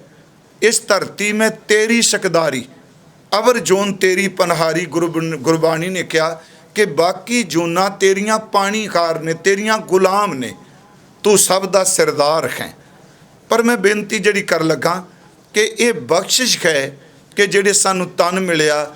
ਹੁਣ ਥੋੜ੍ਹੇ ਜਿਹੇ ਅਰਥ ਬੇਨਤੀ ਕਿ ਬਾਣੀ 'ਚ ਇਹ ਸਰੀਰ ਲਈ, ਜਿਹੜੇ ਇਸ ਵਜੂਦ ਲਈ ਜਿਹੜੇ ਸ਼ਬਦ ਵਰਤੇ ਗਏ, ਮੈਂ 4 ਸ਼ਬਦਾਂ ਦੇ ਅਰਥ ਕਰਨੇ ਚਾਹੁੰਦਾ। ਇੱਕ ਤਨ, ਦੂਸਰਾ ਇਹਦੇ ਲਈ ਸ਼ਬਦ ਵਰਤਿਆ ਦੇਹ, ਤੀਸਰਾ ਇਹਦੇ ਲਈ ਸ਼ਬਦ ਵਰਤਿਆ ਕਾਇਆ, ਚੌਥਾ ਇਹਦੇ ਲਈ ਸ਼ਬਦ ਵਰਤਿਆ ਗਿਆ ਗਾਤ, ਤੇ ਇਸ ਲਈ ਸ਼ਬਦ ਸਰੀਰ ਵੀ ਵਰਤਿਆ। ਤਨ, ਦੇਹ, ਕਾਇਆ, ਸਰੀਰ, ਗਾਤ। ਹੁਣ ਜਦੋਂ ਅਸੀਂ ਅਰਥ ਕਰਾਂਗੇ, ਅਸੀਂ ਇੱਕੋ ਹੀ ਅਰਥ ਕਰਾਂਗੇ ਪਰਿਆਵਾਚੀ ਰੂਪ ਦੇ ਵਿੱਚ। ਤਨ ਲਫ਼ਜ਼ ਆਇਆ, ਸਰੀਰ ਕਹਾਂਗੇ, ਸਰੀਰ ਆਇਆ ਤੇ ਦੇਹ ਕਹਿ ਦਿਆਂਗੇ, ਦੇਹ ਆਇਆ ਤੇ ਕਾਇਆ ਕਹਿ ਦਿਆਂਗੇ। ਪਰ ਉਂਝ ਦਰਅਸਲ ਇਹਨਾਂ ਸਾਰੇ ਲਫ਼ਜ਼ਾਂ ਦੀ ਗਹਿਰਾਈ ਵਿੱਚ ਜਾਈਏ ਤੇ ਇਹਨਾਂ ਸਾਰਿਆਂ ਦੇ ਅਰਥ ਸਰੀਰ ਨਾਲ ਵਰਦੇ ਵਰਤਾਰੇ ਕਰਕੇ ਵੱਖਰੇ ਵੱਖਰੇ ਨੇ। ਹੁਣ ਜਿਵੇਂ ਸ਼ਬਦ ਦੇ ਦੇਹ, ਦੇਹ ਕਿਹਨੂੰ ਕਿਹਾ ਗਿਆ? ਸੂਝਵਾਨ ਵਿਦਵਾਨ ਕਹਿੰਦੇ ਨੇ ਦੇਹ ਲਫ਼ਜ਼ ਦੇਹੂ ਧਾਤੂ ਤੋਂ ਬਣਿਆ ਹੈ, ਜਿਹਦਾ ਅਰਥ ਹੈ ਵਿਕਾਸ ਕਰਨਾ, ਜਿਹਦਾ ਅਰਥ ਹੈ ਫੈਲਣਾ। ਦੇਹ ਧਾਤੂ, ਦੇਹੂ ਧਾਤੂ ਤੋਂ ਬਣਿਆ, ਤਾਂ ਦੇਹ ਕਹਿੰਦੇ ਇਹ ਵਿਕਾਸ ਕਰ ਰਹੀ। ਤੇ ਦਾਸ ਨੇ ਇੱਕ ਵਾਰ ਬੇਨਤੀ ਕੀਤੀ ਸੀ, ਕਈ ਇਨਸਾਨ ਧਰਤੀ 'ਤੇ ਐਸੇ ਨੇ ਕਿ ਜਿਹੜੇ ਸੱਚਮੁੱਚ ਮਾਨਸਿਕ ਤੌਰ 'ਤੇ ਮੰਦ ਬੁੱਧੀ ਵਾਲੇ ਨੇ, ਪਰ ਸਰੀਰਕ ਤੌਰ 'ਤੇ ਉਹਨਾਂ ਦੀ ਬੋਡੀ ਵਿਕਾਸ ਮੰਦ ਬੁੱਧੀ ਹੋਣ ਦੇ ਬਾਵਜੂਦ ਵੀ ਕਰੀ ਜਾਂਦੀ ਹੈ। ਕਈ ਤਾਂ ਐਸੇ ਨੇ ਕਿ ਜਿਹੜੇ ਹਸਪਤਾਲ ਵਿੱਚ ਕੌਮੇ ਵਿੱਚ ਪਏ ਆ, ਕੋਈ ਸਮਝ ਨਹੀਂ ਨਾ ਉਹਨਾਂ ਨੂੰ ਸੁਰ 'ਤੇ ਕੋਈ। ਪਰ ਸੱਚ ਇਹ ਵੇ ਕਿ ਉਹਨਾਂ ਬੰਦਿਆਂ ਦੀ ਦੇਹ ਵੀ ਪਲੰਗ ਉੱਤੇ ਪਿਆ ਹੋਇਆ ਵੀ ਵਿਕਾਸ ਕਰੀ ਜਾ ਰਹੀ ਹੈ। ਦੇਹ ਸ਼ਬਦ ਦੇਹੂ ਧਾਤੂ ਤੋਂ ਬਣਿਆ, ਇਹਦਾ ਅਰਥ ਹੈ ਵਿਕਾਸ ਕਰਨਾ। ਦੂਸਰਾ ਲਫ਼ਜ਼ ਹੈ ਸਰੀਰ। ਸਰੀਰ ਇਸ ਕਰਕੇ ਕਹਿੰਦੇ ਆ ਕਿਉਂਕਿ ਜਿੰਨੇ ਨਾਂ ਇਹਨੂੰ ਦਿੱਤੇ ਗਏ ਇਸ ਵਜੂਦ ਨੂੰ, ਉਹਦੇ ਕੋਈ ਡੂੰਘੇ ਅਰਥ ਨੇ। ਸਰੀਰ ਇਸ ਕਰਕੇ ਕਹਿੰਦੇ ਆ ਕਿਉਂਕਿ ਇਸ ਵਜੂਦ ਵਿੱਚ ਜਾਂ ਇਸ ਢਾਂਚੇ ਵਿੱਚ 2 ਚੀਜ਼ਾਂ, ਸ਼ੀਰਨ ਅਕਸ਼ੀਰਨ, ਸ਼ੀਰਨ ਕਸ਼ੀਰਨ। ਇਹਦਾ ਮਤਲਬ ਟੁੱਟ ਭੱਜ, ਇਹਨੂੰ ਸਰੀਰ ਤਾਂ ਕਹਿੰਦੇ ਹਾਂ, ਇਹਦੇ ਵਿੱਚ ਟੁੱਟ ਭੱਜ ਹੋ ਰਹੀ ਹੈ। ਬਹੁਤ ਕੁਝ ਰੋਜ਼ ਬਣਦਾ ਹੈ, ਬਹੁਤ ਕੁਝ ਟੁੱਟਦਾ ਹੈ। ਸੈੱਲ ਬਣਦੇ ਨੇ, ਟੁੱਟਦੇ ਨੇ, ਜੰਮਦੇ ਨੇ, ਮਰਦੇ ਨੇ। ਇਸ ਟੁੱਟ ਭੱਜ ਕਰਕੇ ਇਹ ਟੁੱਟ ਵੀ ਜਾਂਦੇ ਨੇ ਤੇ ਜੋੜ ਵੀ ਲੈਂਦਾ। ਹੱਡੀ ਟੁੱਟਦੀ ਆਪਾਂ ਕਹਿੰਦੇ ਜੋੜ ਲੈਂਦਾ, ਉਹ ਇਸੇ ਕਰਕੇ ਸਰੀਰ ਕਿਹਾ ਜਾਂਦਾ। ਸ਼ੀਰਨ ਔਰ ਕਸ਼ੀਰਨ ਦੀ ਇਸ ਵਿੱਚ ਵਰਤਾਰਾ ਹੈ। ਤੀਸਰੀ ਬੇਨਤੀ ਨੂੰ ਕਾਇਆ ਤਾਂ ਕਹਿੰਦੇ ਆ ਕਿਉਂਕਿ ਇਹ ਹੱਡੀਆਂ ਦਾ ਢਾਂਚਾ ਚਿਣਿਆ ਹੋਇਆ, ਤਾਂ ਕਾਇਆ ਕਿਹਾ ਜਾਂਦਾ। ਜਿਵੇਂ ਇੱਟਾਂ ਨਾਲ ਚਿਣ ਕੇ ਦੀਵਾਰ ਬਣਾਈ ਜਾਂਦੀ ਹੈ, ਹੱਡੀਆਂ ਨਾਲ ਚੁਣੇ ਹੋਏ ਢਾਂਚੇ ਕਰਕੇ ਨੂੰ ਕਾਇਆ ਕਹਿੰਦੇ। ਜਾਂ ਅਗਲਾ ਸ਼ਬਦ ਹੈ ਜੀ ਗਾਤ। ਗਾਤ ਇਸ ਕਰਕੇ ਕਿਹਾ ਜਾਂਦਾ ਕਿਉਂਕਿ ਗਤੀਸ਼ੀਲ ਹੈ, ਇਹਨੇ ਕਾਰ ਵਿਹਾਰ ਕਰਦੇ ਰਹਿਣਾ ਹੈ। ਮੇਰੇ ਸਿਰਫ ਆਰੰਭ ਵਿੱਚ ਇੰਨੀ ਕੁ ਬੇਨਤੀ, ਜਿਹੜਾ ਤਨ ਸ਼ਬਦ ਹੈ, ਗੁਰੂ ਤੇਗ ਬਹਾਦਰ ਸਾਹਿਬ ਨੇ ਅੱਜ ਕਿਰਪਾ ਕੀਤੀ, ਤਨ ਪਰਮਾਤਮਾ ਨੇ ਦਿੱਤਾ, ਤੂੰ ਇਹਦੇ ਵਿੱਚ ਖਚਤ ਹੋ ਗਿਆ, ਤੂੰ ਦੇਣ ਵਾਲੇ ਨੂੰ ਭੁੱਲ ਗਿਆ, ਉਹਨੂੰ ਪਿਆਰ ਨਹੀਂ ਕੀਤਾ। ਉਂਝ ਗੁਰਬਾਣੀ ਨੇ ਇਹ ਕਿਹਾ ਹੈ, ਰੋਜ਼ ਅਸੀਂ ਜਪਜੀ ਸਾਹਿਬ ਪੜ੍ਹਨੇ ਕਿ ਇਸ ਧਰਤੀ 'ਤੇ ਅਨੇਕਾਂ ਐਸੀਆਂ ਰੂਹਾਂ ਨੇ ਜਿਹੜੀਆਂ ਜਿੰਨੀ ਦਾਤ ਰੱਬ ਦੀ ਮਿਲਦੀ ਏ, ਉਸ ਦਾਤ ਨੂੰ ਉਹਦੀ ਬਖਸ਼ੀਸ਼ ਦੀ ਨਿਸ਼ਾਨੀ ਸਮਝ ਕੇ ਪਰਮਾਤਮਾ ਦੇ ਗੀਤ ਗਾਉਂਦੇ ਆ। ਤੇ ਅਨੇਕਾਂ ਐਸੀਆਂ ਰੂਹਾਂ ਨੇ ਜਿਹੜੀ ਦਾਤ ਲੈ ਲੈਂਦੀਆਂ ਨੇ ਪਰ ਦਾਤਾਰ ਨੂੰ ਭੁੱਲ ਜਾਂਦੀਆਂ। ਜਪਜੀ ਸਾਹਿਬ 'ਚ ਬਚਨ ਹੈ, ਗਾਵੈ ਕੋ ਦਾਤ ਜਾਣੈ ਨਿਸ਼ਾਨ। ਗਾਵੈ ਕੋ ਕੋਈ ਗਾਉਂਦਾ ਹੈ, ਗਾਵੈ ਕੋ ਦਾਤ ਜਾਣੈ ਨਿਸ਼ਾਨ। ਤੁਸੀਂ ਦਾਤ ਕੋਈ ਦਿੱਤੀ, ਉਹ ਇਹ ਨਹੀਂ ਕਹਿੰਦਾ ਮੇਰੀ, ਉਹ ਕਹਿੰਦਾ ਪਰਮਾਤਮਾ ਵਾਹਿਗੁਰੂ ਜੀ ਇਹ ਤੇਰੀ ਬਖਸ਼ਿਸ਼ ਦੀ ਨਿਸ਼ਾਨੀ ਹੈ, ਤੂੰ ਇਹ ਸਾਨੂੰ ਦਿੱਤੀ। ਇਸ ਕਰਕੇ ਉਹ ਪਰਮਾਤਮਾ ਦੇ ਗੀਤ ਗਾਉਂਦਾ ਦਾਤ ਜਾਣ ਕੇ। ਪਰ ਕਈ ਐਸੇ ਆ, ਉਹਨੂੰ ਨਿਸ਼ਾਨੀ ਦਾਤ ਸਮਝਣ ਦੀ ਬਜਾਏ ਦਾਤ ਪਿਆਰੀ ਵਿਸਰਿਆ ਦਾਤਾਰਾ, ਉਹਨੂੰ ਦਾਤਾਰ ਭੁੱਲ ਜਾਂਦਾ ਹੈ। ਅੱਜ ਮੈਂ ਆਪ ਨੂੰ ਬੇਨਤੀ ਕਰਨੀ ਚਾਹੁੰਦਾ, ਖਾਸ ਕਰਕੇ ਅਸੀਂ ਸਰੀਰਾਂ ਨੂੰ ਲੈ ਕੇ ਬੈਠੇ ਹਾਂ, ਇਹਨੂੰ ਸਤਿਗੁਰੂ ਨੇ ਦੁਰਲੱਭ ਦੇ ਕਿਹਾ। ਜਦੋਂ ਅਸੀਂ ਬਾਣੀ 'ਚੋਂ ਗੁਰਮਤ ਦੇ ਸਾਹਿਤ ਵਿੱਚੋਂ ਜੇ ਪੜ੍ਹਨੇ ਆ ਤੇ ਬਹੁਤ ਕੁਝ ਐਸਾ ਸਾਨੂੰ ਮਿਲਦਾ ਹੈ ਕਿ ਬਦੋ ਬਦੀ ਉਹਦੀ ਵਿਚਾਰ ਕੀਤੇ ਹੀ ਸਾਡਾ ਧਿਆਨ ਇੱਕੋ ਦਮ ਜੁੜ ਜਾਏਗਾ, ਪਰਮਾਤਮਾ ਜੀ ਤੁਸੀਂ ਇੰਨਾ ਕੁਝ ਅਣਮੰਗਿਆ ਦਾਨ ਮੇਰੀ ਝੋਲੀ 'ਚ ਪਾ ਦਿੱਤਾ। ਕੁਝ ਕਹਿ ਮੰਗਿਆ, ਸਾਨੂੰ ਆਹ ਚੀਜ਼ ਦਿਓ, ਆਹ ਦਿਓ, ਇਹ ਮੰਗਿਆ ਨਾ ਜੀ। ਮੰਨ ਲਓ ਅਸੀਂ ਤਾਲੀਮ ਮੰਗਨੇ ਆ, ਜਾਂ ਅਸੀਂ ਘਰ ਮੰਗਨੇ ਹਾਂ, ਅਸੀਂ ਪਦਵੀ ਮੰਗਨੇ ਆ, ਅਸੀਂ ਪਦਾਰਥ ਮੰਗਨੇ ਆ, ਇਹ ਮੰਗਿਆ ਹੈ। ਪਿਆਰਿਓ ਬਹੁਤ ਕੁਛ ਐਸ ਸਰੀਰ ਵੀ ਦਿੱਤਾ ਹੈ ਜਿਹੜਾ ਅਨ ਮੰਗਿਆ ਹੈ। ਅਨ ਮੰਗਿਆ ਜਿਹੜਾ ਤੈਨੂੰ ਦਈ ਜਾਂਦਾ, ਉਹਦਾ ਸ਼ੁਕਰ ਤਾਂ ਮਨਾ ਕਦੀ ਕਰ। ਥੋੜ੍ਹੀਆਂ ਜਿਹੀਆਂ ਬੇਨਤੀਆਂ ਕਰਾਂਗਾ ਬਾਣੀ 'ਚੋਂ ਸਿਰਫ ਧਨ ਬਾਰੇ। ਧਨ ਸੰਬੰਧੀ ਕੱਲ੍ਹ ਮੈਂ ਆਪ ਨਾਲ ਡਿਟੇਲ ਨਾਲ ਵਿਚਾਰ ਕਰ ਚੁੱਕਾ ਹਾਂ। ਅਸਲ 'ਚ ਗੁਰੂ ਸਾਹਿਬ ਜੀ ਨੇ ਇੱਕ ਬਚਨ ਕੀਤਾ ਹੈ ਕਿ ਆਹ ਜਿਹੜਾ ਢਾਂਚਾ ਹੈ ਸਾਡਾ, ਇਹ ਕਿੱਡੀ ਵੱਡੀ ਰੱਬ ਦੀ ਬਖਸ਼ਿਸ਼ ਹੈ। ਮੈਂ ਬੇਨਤੀ ਕਰਾਂ, ਗੁਰੂ ਗ੍ਰੰਥ ਸਾਹਿਬ ਜੀ ਨੇ ਕਿਹਾ ਹੈ ਕਿ ਪਰਮਾਤਮਾ ਨੇ ਜਿਹੜੀ ਇਸ ਸ੍ਰਿਸ਼ਟੀ ਦੀ ਆ ਤਸਵੀਰ ਬਣਾਈ ਨਾ, ਸੱਚਮੁੱਚ ਨੇ ਬਹੁਤ ਕਮਾਲ ਦੀ ਤਸਵੀਰ ਬਣਾਈ ਸੀ, ਜਿਹਨੂੰ ਅੱਜ ਅਸੀਂ ਸਾਰੇ ਕਹੀ ਜਾਂਦੇ ਹਾਂ ਕਿ ਹਰ ਕੋਈ ਕਹੀ ਜਾ ਰਿਹਾ ਸੀ ਕੁਦਰਤ ਨਾਲ ਆਹ ਛੇੜਖਾਨੀ ਨਹੀਂ ਕਿਧਰ ਕੀਤੀ, ਕੁਦਰਤ ਨਾਲ ਇਹ ਕੀਤੀ। ਉੱਥੇ ਫਿਰ ਗੁਰੂ ਗ੍ਰੰਥ ਸਾਹਿਬ 'ਚ ਮੈਨੂੰ ਇੱਕ ਬਚਨ ਚੇਤੇ ਆਉਂਦਾ, ਚੱਚਾ ਰਤ ਚਿੱਤਰ ਹੈ ਭਾਰੀ। ਪਰਮਾਤਮਾ ਵਰਗਾ ਮੂਰਤੀ ਵਾਹਿਗੁਰੂ ਚਿੱਤਰਕਾਰ ਕੌਣ ਹੈ? ਉਸ ਚਿੱਤਰਕਾਰ ਨੇ, ਕਬੀਰ ਜੀ ਕਹਿੰਦੇ ਨੇ, ਬਹੁਤ ਕਮਾਲ ਦੀ ਆ ਸੰਸਾਰ ਤਸਵੀਰ ਬਣਾਈ। ਪਰ ਬੰਦਿਆ ਤੂੰ ਕੀ ਕੀਤਾ? ਚੱਚਾ ਰਚਿਤ ਚਿੱਤਰ ਹੈ ਭਾਰੀ, ਤਦ ਚਿੱਤਰੈ ਚੇਤੋ ਚਿਤਕਾਰੀ। ਤੂੰ ਤਸਵੀਰ ਨੂੰ ਵੇਖਦਿਆਂ ਵੇਖਦਿਆਂ ਉਹਨੂੰ ਭੁੱਲ ਗਿਆ ਜਿਹਨੇ ਤਸਵੀਰ ਬਣਾਈ ਸੀ। ਜਦੋਂ ਵੇਖੋ ਕੋਈ ਸਿਆਣਾ ਬੰਦਾ, ਕਿਤੇ ਪ੍ਰਦਰਸ਼ਨੀ ਲੱਗੀ ਹੋਵੇ, ਪੇਂਟਿੰਗਸ ਹੋਣ, ਚਿੱਤਰਕਾਰ ਕਿਸੇ ਨੇ ਬਣਾਈਆਂ ਹੋਣ, ਰੰਗ ਭਰੇ ਹੋਣ, ਤੇ ਅਸੀਂ ਉਹਨਾਂ ਸਾਰੀਆਂ ਪੇਂਟਿੰਗਸ ਨੂੰ ਦੇਖਨੇ ਆ, ਉਹਦੇ ਚਿੱਤਰਾਂ ਨੂੰ ਦੇਖਨੇ ਖਾਂ। ਪਰ ਜਦੋਂ ਦੇਖਨੇ ਆ ਤੇ ਕਈ ਵਾਰੀ ਉਹ ਇੰਨੀ ਚੰਗੀ ਹੁੰਦੀ ਏ ਉਹ ਸਿਨਰੀ ਜਾਂ ਉਹ ਚਿੱਤਰਕਾਰੀ, ਤੇ ਅਸੀਂ ਇੱਕੋ ਦਮ ਪੁੱਛਣ ਦਾ ਯਤਨ ਕਰਨੇ ਆ ਵੀ ਇਸ ਬੰਦੇ ਦਾ ਨਾਂ ਕੀ ਹੈ। ਇੱਥੇ ਕੋਈ ਦਿੱਤਾ ਨਹੀਂ ਉਹਨੇ, ਉਹ ਕੌਣ ਹੈ ਜਿਹਨੇ ਇਹ ਤਸਵੀਰ ਬਣਾਈ? ਕਮਾਲ ਕਰ ਦਿੱਤੀ। ਇਸ ਬੰਦੇ ਦਾ ਕੋਈ ਐਡਰੈਸ, ਕੋਈ ਪਤਾ ਹੈ? ਕਬੀਰ ਸਾਹਿਬ ਜੀ ਕਹਿੰਦੇ ਆ, ਬੰਦਿਆ ਬੰਦੇ ਦੀ ਬਣਾਈ ਕੋਈ ਮੂਰਤੀ ਵੇਖ ਕੇ ਤੂੰ ਇੰਨਾ ਪ੍ਰਭਾਵਿਤ ਹੁੰਨਾ, ਤੂੰ ਮੂਰਤੀ ਬਣਾਉਣ ਵਾਲੇ ਦਾ ਘਰ ਦਾ ਪਤਾ ਲੱਭਣਾ। ਕਦੀ ਇਸ ਸਰੀਰ ਦੀ ਮੂਰਤੀ ਵੱਲ ਝਾਤੀ ਮਾਰ, ਸ੍ਰਿਸ਼ਟੀ ਦੀ ਇਸ ਮੂਰਤ ਵੱਲ ਝਾਤੀ ਮਾਰ, ਕਦੀ ਉਹਦਾ ਵੀ ਐਡਰੈਸ ਪਤਾ ਪੁੱਛ ਲੈ ਜਿਹਨੇ ਸਾਰੀ ਕਾਇਨਾਤ ਦੀ ਮੂਰਤ ਬਣਾਈ ਹੈ। ਜੋ ਇਦੋਂ ਵੱਡਾ ਚਿੱਤਰਕਾਰ ਕੌਣ ਹੈ? ਚੱਚਾ ਰਚਿਤ ਚਿੱਤਰ ਹੈ ਭਾਰੀ, ਤਜ ਚਿਤਰੈ ਚੇਤੋ ਚਿਤਕਾਰੀ, ਚਿੱਤਰ ਬਚਿੱਤਰ ਇਹ ਅਵਚੇਰਾ। ਵਾਹ ਸ਼ਬਦ ਸੁਣੋ, ਚਿੱਤਰ ਬਚਿੱਤਰ ਇਹ ਅਵਚੇਰਾ। ਤੂੰ ਇਸ ਤਸਵੀਰ ਦੇ ਵਿੱਚ ਲੜੀ ਜਾ ਰਿਹਾ ਹੈ, ਝਗੜੀ ਜਾ ਰਿਹਾ ਹੈ। ਉਹਦੀ ਬਣਾਈ ਕੋਈ ਏਡੀ ਸੋਹਣੀ ਮੂਰਤ ਤੂੰ ਇਹ ਖੂਨ ਦੇ ਛੱਟੇ ਦੇ ਤੇ ਸੱਟੀ ਜਾ ਰਿਹਾ ਹੈ। ਚਿੱਤਰ ਬਚਿੱਤਰ ਇਹ ਅਵਚੇਰਾ, ਤਜ ਚਿੱਤਰੈ ਚਿਤ ਰਾਖ ਚ ਤੇਰਾ। ਇਸ ਤਸਵੀਰ ਤੋਂ ਉੱਪਰ ਉੱਠ। ਹੈ ਬੜੀ ਸੋਹਣੀ ਮੂਰਤ, ਪਰ ਇਸ ਮੂਰਤ ਨੂੰ ਬਣਾਉਣ ਵਾਲੇ ਦਾ ਕਿਤੇ ਐਡਰੈਸ ਪੁੱਛ ਲੈ ਨਾ, ਉਹ ਕਿੱਥੇ ਰਹਿੰਦਾ। ਅੱਜ ਮੈਂ ਸਿਰਫ ਬੇਨਤੀ ਕਰ ਲੱਗਾ ਕਿ ਦੇਖੋ ਆ ਜਿਹੜਾ ਸਰੀਰ ਹੈ, ਮਹਾਰਾਜ ਨੇ ਕਿਹਾ ਤਨ ਧਨ ਜੇ ਤੋ ਕਉ ਦਿਓ, ਕਿਉਂਕਿ ਆਪਾਂ ਵਿਸ਼ੇ ਤੋਂ ਦੂਰ ਨਹੀਂ ਜਾਣਾ। ਜਾਂ ਅੱਗੇ ਕਿਹਾ ਤਨ ਧਨ ਸੰਪੈ ਸੁਖ ਦਿਓ ਅਰਜੈ ਨੀਕੇ ਧਾਮ, ਕਿਉਂਕਿ ਵਿਚਾਰ ਦਾ ਵਿਸ਼ਾ ਇੱਕ ਹੈ। ਅੱਜ ਹਜ਼ੂਰ ਨੇ ਸਭ ਤੋਂ ਪਹਿਲਾਂ ਤਨ ਦੀ ਗੱਲ ਕਰਾਂ। ਗੁਰਬਾਣੀ ਮੁਤਾਬਕ ਕਈ ਵਾਰੀ ਮੇਰੇ ਮਨ 'ਚ ਆਉਂਦਾ ਹੈ, ਅਸੀਂ ਸੜਕ 'ਤੇ ਲੰਘਦੇ ਹਾਂ ਅਤੇ ਸੱਚੀ ਮੁੱਚੀ ਹਿੰਦੁਸਤਾਨ ਦੀ ਖੂਬਸੂਰਤੀ, ਇਹਦੀਆਂ ਸੜਕਾਂ ਦੇ ਕਿਨਾਰੇ ਝੌਂਪੜੀਆਂ ਵਿੱਚ ਬੈਠਣ ਵਾਲੇ ਵੀ ਰੱਬ ਨੇ ਚਿੱਤਰਕਾਰ ਪੈਦਾ ਕੀਤੇ। ਕੋਈ ਮਿੱਟੀ ਦੀ ਮੂਰਤੀ ਬਣਾ ਰਿਹਾ ਹੈ, ਕੋਈ ਪੱਥਰ ਨੂੰ ਤਰਾਸ਼ ਕੇ ਮੂਰਤੀ ਬਣਾ ਰਿਹਾ ਹੈ, ਕੋਈ ਕਾਗਜ਼ ਨੂੰ ਗਾਲ ਕੇ ਮੂਰਤੀ ਬਣਾ ਰਿਹਾ ਹੈ, ਕੋਈ ਲੱਕੜ ਨੂੰ ਤਰਾਸ਼ ਕੇ ਮੂਰਤੀ ਬਣਾ ਰਿਹਾ ਹੈ।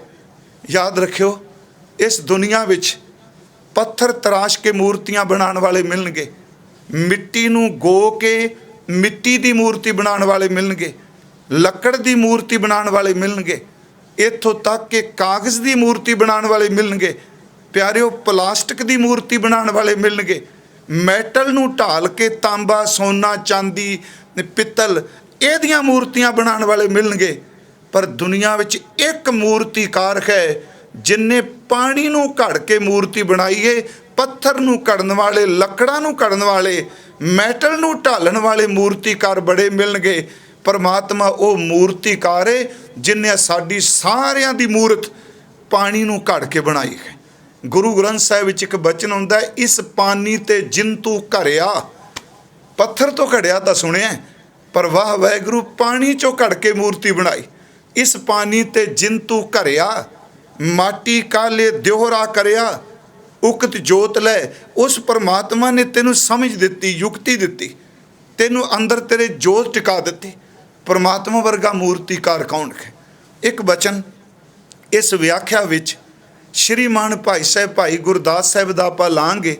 ਮੇਰਾ ਖਿਆਲ ਹੈ ਉਸ ਪੌੜੀ ਰਾਹੀਂ ਇਸ ਸ਼ਲੋਕ ਦੀ ਵਿਆਖਿਆ ਬੜੀ ਸੌਖੀ ਸਮਝ ਪੈ ਜਾਏਗੀ। ਤਨ ਧਨ ਸੰਪਤ ਜੋ ਪਰਮਾਤਮਾ ਨੇ ਦਿੱਤਾ। ਭਾਈ ਸਾਹਿਬ ਦੀ ਇੱਕ ਪੌੜੀ ਹੈ ਜੀ, ਉਹ ਹੈ ਰਕਤ ਬਿੰਦ ਕਰ ਨਿੰਮਿਆ, ਚਿੱਤਰ ਚਲਿੱਤਰ ਬਚਿੱਤਰ ਬਣਾਇਆ, ਗਰਭ ਕੁੰਡ ਵਿੱਚ ਰੱਖਿਆ, ਜਿਉ ਪਾਏ ਤਨ ਸਾਜ ਸੁਹਾਇਆ, ਮੂੰਹ ਅੱਖੀ ਦੇ ਹੱਥ ਪੈਰ, ਉਸ ਮੂੰਹ ਅੱਖੀ ਦੇ ਨੱਕ ਕੰਨ ਹੱਥ ਪੈਰ ਦੰਦ ਵਾਲ ਗਣਾਇਆ, ਦਿਸ਼ਟ ਸ਼ਬਦਗਤ ਸੁਰਤ ਲਿਵ ਰਾਗ ਰੰਗ ਰਸ ਪਰਸ ਲੁਭਾਇਆ, ਉੱਤਮ ਕੁੱਲ ਉੱਤਮ ਜਨਮ ਰੋਮ ਰੋਮ ਗਣ ਅੰਗ ਬਣਾਇਆ, ਬਾਲ ਬੁੱਧ ਮੂੰਹ ਦੁੱਧ ਦੇ ਕਰ, ਮਲ ਮੂਤਰ ਸੂਤਰ ਵਿੱਚ ਆਇਆ, ਹੋਏ ਸਿਆਣਾ ਸਮਝਿਆ, ਕਰਤਾ ਛੱਡ ਕੀਤੇ ਲਪਟਾਇਆ, ਗੁਰ ਪੂਰੈ ਬਿਨ ਮੋਹਿਆ ਮਾਇਆ। ਪੌੜੀ ਦਾ ਪਾਠ ਅਸੀਂ ਕਰ ਲਿਆ ਹੈ। ਥੋੜ੍ਹੇ ਜਿਹੇ ਅਰਥ ਤੇ ਮੈਂ ਬੇਨਤੀ ਕਰਾਂਗਾ। ਮੈਨੂੰ ਪਤਾ ਸੰਗਤ ਵਿੱਚੋਂ ਇਹ ਵੀ ਆਉਂਦੀ ਹੈ, ਸੱਜਣ ਸਲਾਹ ਦਿੰਦੇ ਹੁੰਦੇ ਆ, ਕੋਈ ਨਾ ਕੋਈ ਸਾਖੀ ਇਤਿਹਾਸ ਜ਼ਰੂਰ। ਮੈਂ ਜ਼ਰੂਰ ਹਰ ਰੋਜ਼ ਕੋਈ ਨਾ ਕੁਝ ਆਪ ਨਾਲ ਗੁਰੂ ਇਤਿਹਾਸ ਵਿੱਚੋਂ ਜਾਂ ਹਿਸਟਰੀ ਵਿੱਚੋਂ ਬੇਨਤੀ ਕਰਨ ਲੱਗਾ ਵਾਂ। ਪਰ ਮੇਰੀ ਫਿਰ ਵੀ ਆਪ ਨੂੰ ਬੇਨਤੀ ਹੈ ਕਿ ਜਿੰਨਾ ਸ਼ਬਦ ਵਿੱਚ ਡੂੰਘਾ ਡੁੱਬੋਗੇ, ਇਹ ਜਿੰਨੀ ਹਿਸਟਰੀ ਵਿੱਚ ਸ਼ਬਦ ਵਿੱਚੋਂ ਡੁੱਬਿਆ ਹੋਇਆਂ ਵਿੱਚੋਂ ਹੀ ਜੀਵਨ ਨਿਕਲਿਆ, ਜਿਹੜੇ ਸ਼ਬਦ ਵਿੱਚ ਡੁੱਬੇ ਸਨ। ਹੁਣ ਇਸ ਪੌੜੀ ਵਿੱਚ ਸਭ ਕੁਝ ਆ ਜਾਣਾ ਜੀ।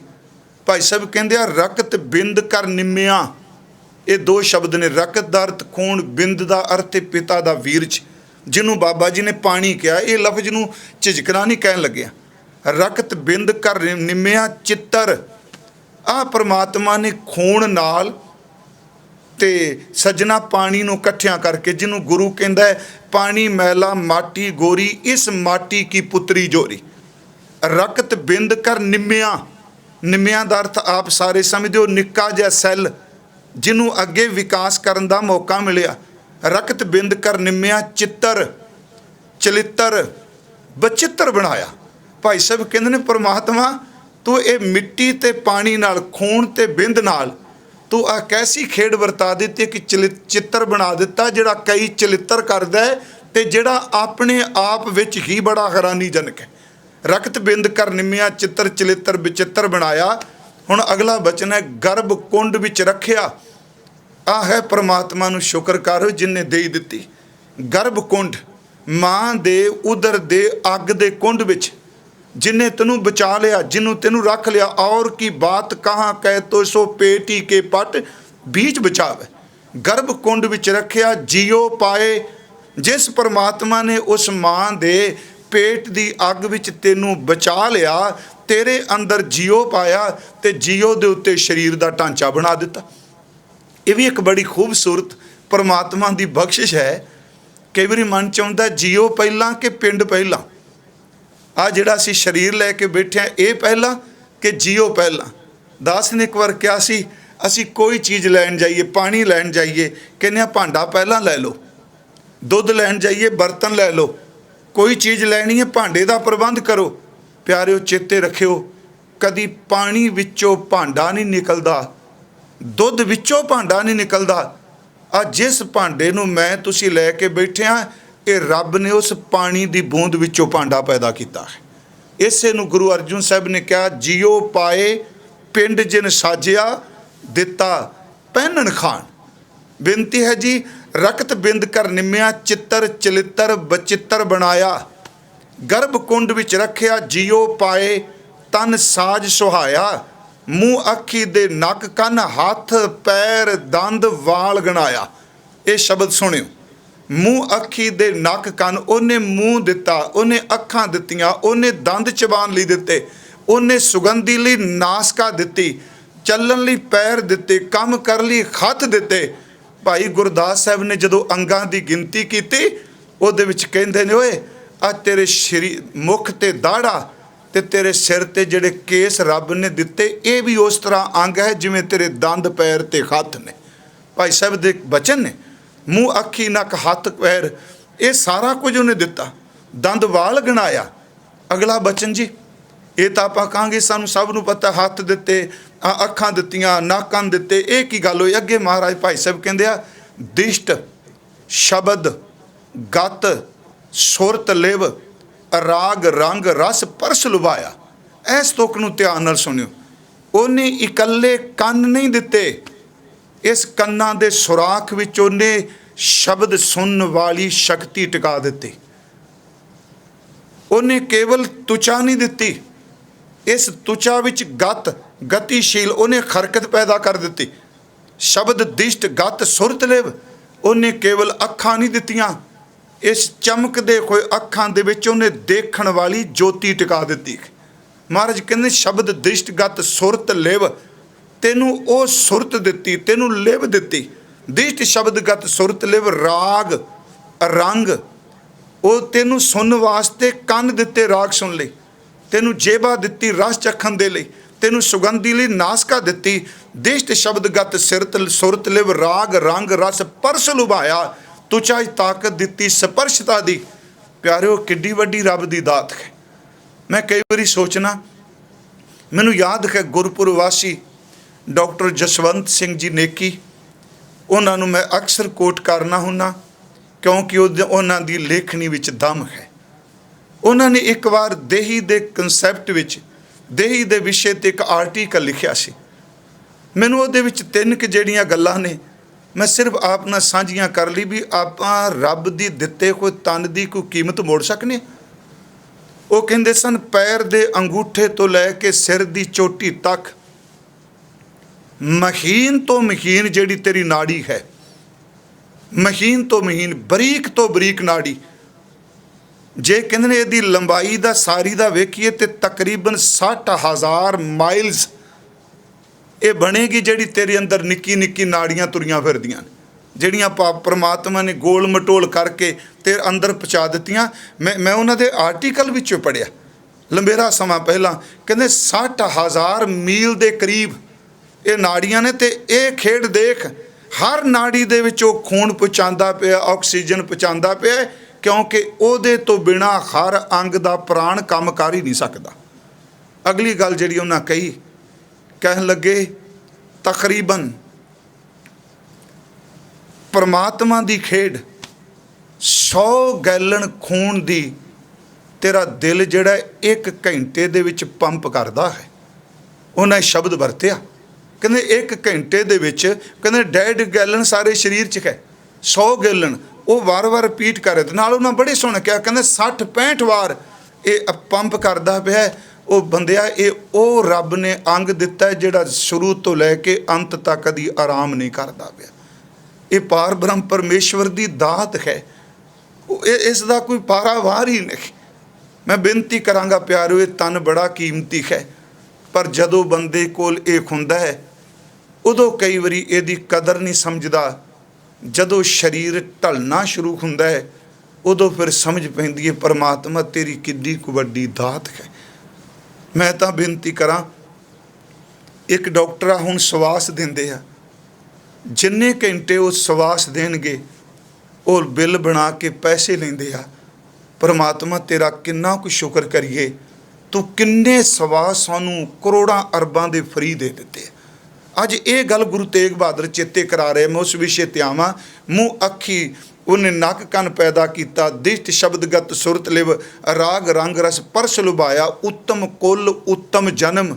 ओ प्यारिया तेरी उत्तम कुल मनुखा जाति च पैदा होया, तेरा जन्म बाकियां नाल श्रेष्ठ है। रोम रोम गण अंग बनाया, ओहो जा केड़ा कारीगर होवेगा उन्हें मिण मिण के तेरे पूरे शरीर दे अंग बनाए। अखा नक रोम रोम गण अंग बनाया, बाल बुद्ध मूँह दुध दे कर, मल मूत्र सूत्र विच आया। ते हजूर कहंदे होए सियाणा समझिया, जिदन सियाणा हो गया उदन कहंदा कौन हो देण वाला। होए सियाणा समझिया करता छड्ड कीते लपटाया, देण वाले करते नूं बनाण वाले करते नूं देण वाले दाते नूं भुल गया। जिहड़ा चित्तर बनिया सी उहनूं पकड़ के बैठ गया। महाराज कहंदे ने होए सियाणा समझिया करता छड्ड कीते लपटाया, गुर पूरे बिन मोहिया माया। मैं बेनती करांगा, सब तो पहली गल गुरु तेग बहादुर साहब कहंदे आ, क्यों नहीं याद करदा जिन्ने तेनू एक खूबसूरत तन दिता, तेनू शरीर दिता, तेनू देह दिती, तेनू काया दिती। उस तो अगली बेनती, जिन्ने तेनू धन दिता, सच एवे कि जिन्ने तेनू रहन वास्ते सोना मकान दिता, तन दिता, धन दिता, संपत्ति दिती, तेनू सोहना घर दे दिता। गुरु साहब कहते बस एक काम करो दा शुक्र करिया कर। मैं आपनू बेनती करा साध संगत जी, दुनिया विच सब तो ज़्यादा जिहड़ी चीज़ अज दिती जा रही है ना, सब तो ज़्यादा इन्नी कोई चीज़ नहीं जे दिती जाती। कोई चीज़ इन्नी नहीं ज़्यादा बाजार च जिन्नी असी लोग दे रहे हैं। दुनिया विच सब तो ज़्यादा उपदेश दिता जाता अज, ते सब तो घट इहनूं प्रैक्टिकल कमाया जाता। मैं इस करके क्या मैनूं बख्श दिया जे, मैं एक गुरु दे शब्द की सेवा लई बेनती कर रहा कि असी निक्की निक्की गल दा शुक्र किवें करिए। जिवें उदाहरण के तौर पर मान लो असी गुरु जी की सुखमनी साहब की बाणी चो लै लीए, असी प्रशादा छकन लगे हैं, थाल विच प्रशादा पिया है, सामने टीवी चल रहा है, हास खेड हो रहा है।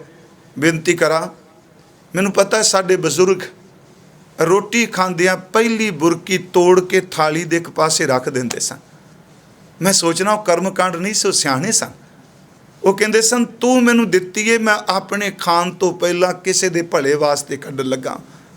पर जां उन्होंने कोई बचन करना सतनाम वाहिगुरू। अजकल पढ़ने काम क्रोध अर लोभ मोह बिनस जाए अमेव, नानक प्रभ सरनागति कर प्रसाद गुरदेव। कई बारी कई सज्जन पुछदे आ क्यों सलोक पढ़ दिया छकन तो पहला लंगर तो।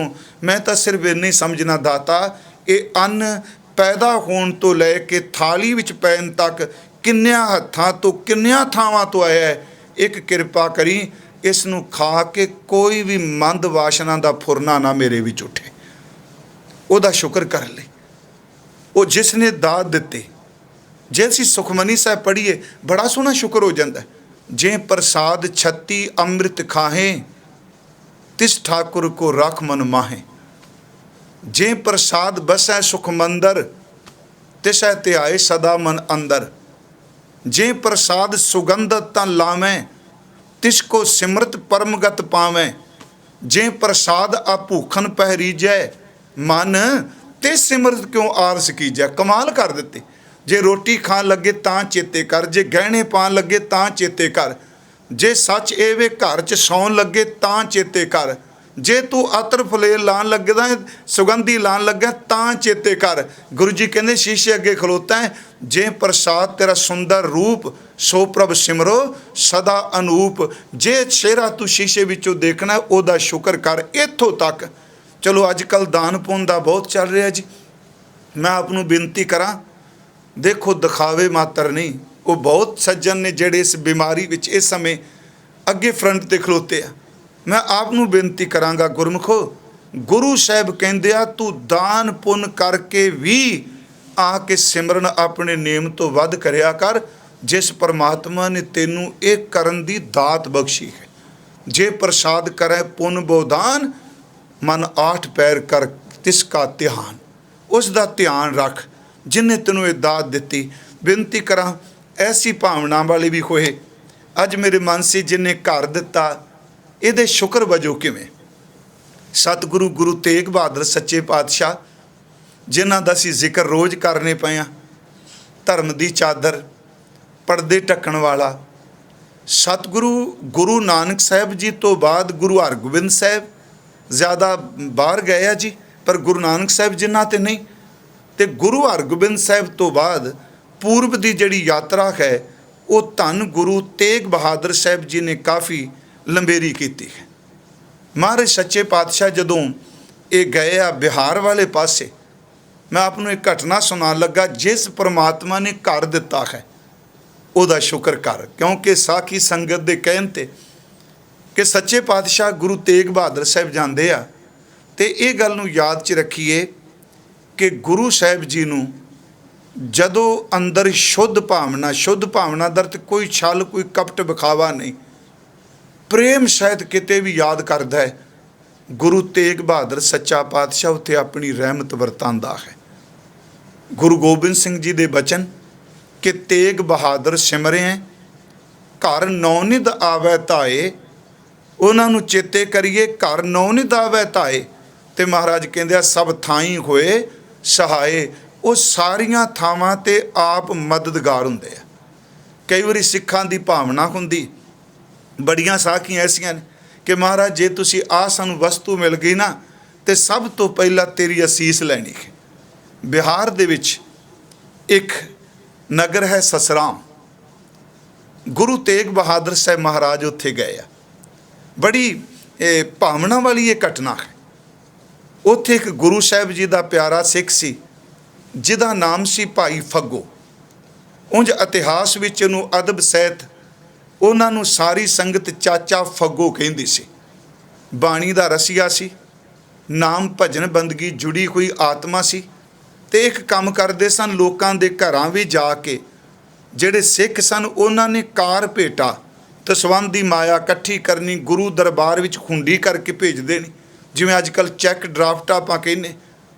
ते नाल घर विच सब दे घर जाके कहना भाई सिमरन करो, नाम जपो, सतगुरु नूं याद करया करो। ते एक कुदरती है प्यारिओ, जे कमाई वाला घर चों लंघ जाएगा घर ही बदल जाता है। महाराज जी ने कहा जिसका अंतर बसै निरंकार तिसकी सीख तरह संसार। भाई फग्गो चाचा फग्गो लंगर सेवा करते हैं संगत की, इन्होंने घर बनाना शुरू कर दिता। मैं अर्ज कर रहा वां दोनों श्लोकों का प्रकरण इक्को सी, जिन्हें धन दिता संपत्ति दिती अर्जे नीके धाम सोहने कर दिता। पिछे घर बना लिया, कमरे बना ले, ते कारीगर नूं कहंदा है भी जेड़ा मेरे घर का दरवाज़ा है ना ये छोटा ना बनाई।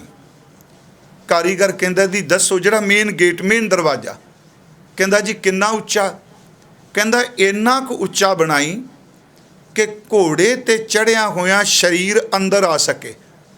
चलो संगत भी प्यार करदी सी भी चाचा फग्गो घर बनांदा पिया, ते कारीगर पुछदा जी ये क्यों इन्ना उच्चा, तुसी ते अंदर घोड़ा कोई लैके नहीं आउंदे, तुसी उतर के थल्ले आउंदे हो। चाचा फग्गो कहंदा है मैं इस घर विच आ कमरा तैयार हो गया है, पलंग तैयार करा दिता है, विछाई करा दी है, मैं रोज़ ये कोल बैठ के गुरु की बाणी पढ़ांगा, पर मैं इस वसेबे नूं तां इस घर च वसेबा करांगा ਜਦੋਂ ਮੇਰਾ ਗੁਰੂ ਤੇਗ ਬਹਾਦਰ ਆਏਗਾ ਤੇ ਜਦੋਂ ਸਤਿਗੁਰੂ ਗੁਰੂ ਤੇਗ ਬਹਾਦਰ ਆਉਣ ਤੇ ਉਹਨਾਂ ਨੂੰ ਘੋੜੇ ਤੋਂ ਉਤਰਨਾ ਨਾ ਪਵੇ, ਉਹ ਘੋੜੇ ਤੇ ਅਸਵਾਰ ਹੋਏ ਹੀ ਇਸ ਦਰਵਾਜ਼ੇ ਵਿੱਚੋਂ ਲੰਘ ਕੇ ਅੰਦਰ ਆ ਜਾਣ। ਸੁਣਨ ਵਾਲਿਆਂ ਕਿਆ ਪਤਾ ਨਹੀਂ ਇਹ ਬਾਬਾ ਇਹ ਚਾਚਾ ਫੱਗੂ ਇਹ ਗੱਲਾਂ ਕੀ ਕਰਦਾ ਪਿਆ। ਕਿੱਥੇ ਪੰਜਾਬ ਦੀ ਧਰਤੀ ਅੱਜ ਵੇਲੇ ਸਾਧਨ ਨਹੀਂ ਸਨ। ਉਹਨਾਂ ਕਿਹਾ ਦੇਖ, ਲੋਕਾਂ ਨੇ ਕਿਹਾ ਵੀ ਗੁਰੂ ਤੇਗ ਬਹਾਦਰ ਸਾਹਿਬ ਪੰਜਾਬ ਦੀ ਧਰਤੀ ਤੇ, ਤੂੰ ਇਸ ਧਰਤੀ ਤੇ ਬੈਠੇ ਆ, ਇੰਨੀ ਦੂਰੀ।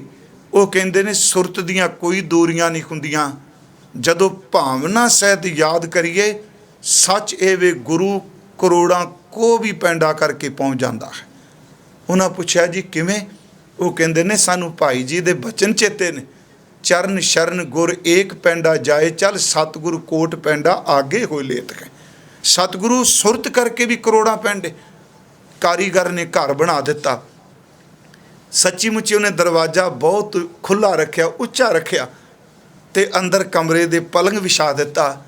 ਉਸ ਪਲੰਗ ਕੋਲ ਬੈਠ ਕੇ ਰੋਜ਼ ਭਾਵਨਾ ਨਾਲੋਂ ਬਾਣੀ ਪੜ੍ਹੇ।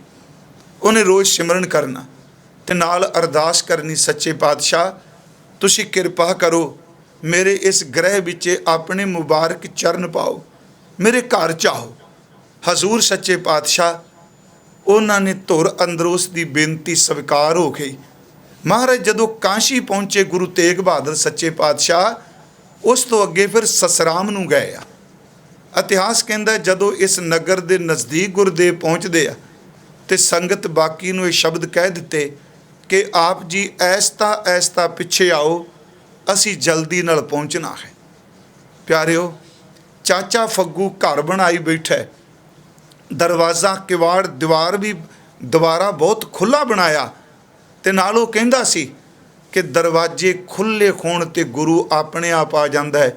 ਮੈਂ ਕਹਿੰਦਾ ਉਹਦੇ ਇਹ ਬਾਹਰਮੁਖੀ ਘਰ ਦੇ ਅਰਥ ਵੀ ਅੰਦਰੂਨੀ ਨੇ ਬਹੁਤ। ਇਹ ਵੀ ਮੈਂ ਅੱਗੇ ਬੇਨਤੀ ਕਰਨਾ। ਮਹਾਰਾਜ ਗੁਰੂ ਤੇਗ ਬਹਾਦਰ ਸੱਚੇ ਪਾਤਸ਼ਾਹ ਆਪ ਅਸਵਾਰ ਹੋ ਕੇ ਘੋੜੇ ਤੇ ਪਿਆਰਿਓ ਸਸਰਾਮ ਜਾ ਪਹੁੰਚੇ ਆ। ਲੰਘਦੇ ਹੋਏ ਭਾਈ ਫੱਗੂ ਆਪਣੇ ਘਰ 'ਚ ਹੈ, ਉਸੇ ਘਰ 'ਚ ਬੈਠਾ ਹੈ। ਮਹਾਰਾਜ ਆਉਣਗੇ, ਸੱਚੇ ਪਾਤਸ਼ਾਹ ਗੁਰੂ ਤੇਗ ਬਹਾਦਰ ਘੋੜੇ ਤੇ ਅਸਵਾਰ ਹੋਏ। ਇਤਿਹਾਸ ਤਾਂ ਕਹਿੰਦਾ ਮਹਾਰਾਜ ਜੀ ਦੇ ਗਾਤਰੇ ਕਿਰਪਾਨ ਹੈ, ਪੱਥਾ ਤੀਰਾਂ ਦਾ ਹੈ, ਮਹਾਰਾਜ ਜੀ ਦੇ ਮੋਢੇ ਕਮਾਨ ਹੈ, ਜਿਹੜੀ ਇਤਿਹਾਸ ਨੇ ਮਹਾਰਾਜ ਜੀ ਦਾ ਉਸ ਵਕਤ ਦਾ ਸਵਰੂਪ ਦੱਸਿਆ। ਮਹਾਰਾਜ ਘੋੜੇ ਦੇ ਸਮੇਤ, ਦਰਵਾਜ਼ਾ ਖੁੱਲ੍ਹਾ ਸੀ, ਉਹਨੇ ਬੂਹਾ ਵੀ ਕਦੀ ਨਹੀਂ ਬੰਦ ਕੀਤਾ। ਉਹ ਕਹਿੰਦਾ ਬੂਹਾ ਨਾ ਬੰਦ ਕਰਿਓ, ਸੱਚ ਜੇ ਗੁਰਮੁਖੋ ਜਿਹਦੇ ਹਿਰਦੇ ਦੇ ਦਰਵਾਜ਼ੇ ਲੋਕਾਂ ਦੇ ਸੌੜੇ ਪੈ ਜਾਣ ਤੇ ਗੁਰੂ ਨੇ ਆਉਣਾ ਕਿੱਥੇ ਹੈ। ਅੰਦਰ ਦਾ ਦਰਵਾਜ਼ਾ ਖੋਲ੍ਹ ਦਿੱਤਾ ਉਹਨੇ। ਇਹਦੇ ਅੰਤਰੀ ਅਰਥ ਵੀ ਨੇ। ਮਹਾਰਾਜ ਘੋੜੇ ਤੇ ਚੜ੍ਹੇ ਹੋਏ ਉਸ ਦੇ ਗ੍ਰਹਿ ਦੇ ਵਿੱਚ ਪ੍ਰਵੇਸ਼ ਕਰਦੇ ਆ। ਉਹ ਬੈਠਾ ਦੇਖਦੇ ਨੇ। ਮਹਾਰਾਜ ਗੁਰੂ ਤੇਗ ਬਹਾਦਰ ਸੱਚੇ ਪਾਤਸ਼ਾਹ ਦਾ ਮੁਖ ਤੇਜ ਪ੍ਰਤਾਪ ਥੋੜ੍ਹਾ ਜਿਹਾ ਸੋਚੀ ਪੈ ਗਿਆ। ਭਾਈ ਫੱਗੂ ਨੇ ਪਹਿਲਾਂ ਦਰਸ਼ਨ ਨਹੀਂ ਕੀਤੇ, ਅੱਗੇ ਵਧਿਆ ਤੇ ਮਹਾਰਾਜ ਸੱਚੇ ਪਾਤਸ਼ਾਹ ਜੀ ਨੇ ਘੋੜੇ ਤੇ ਚੜ੍ਹਦਿਆਂ ਕਿਹਾ, ਬੈਠਿਆ ਹੋਇਆ ਕਿਹਾ, ਕਹਿਣ ਲੱਗੇ ਭਾਈ ਫੱਗੂ, ਕਹਿੰਦਾ ਜੀ ਦੱਸੋ।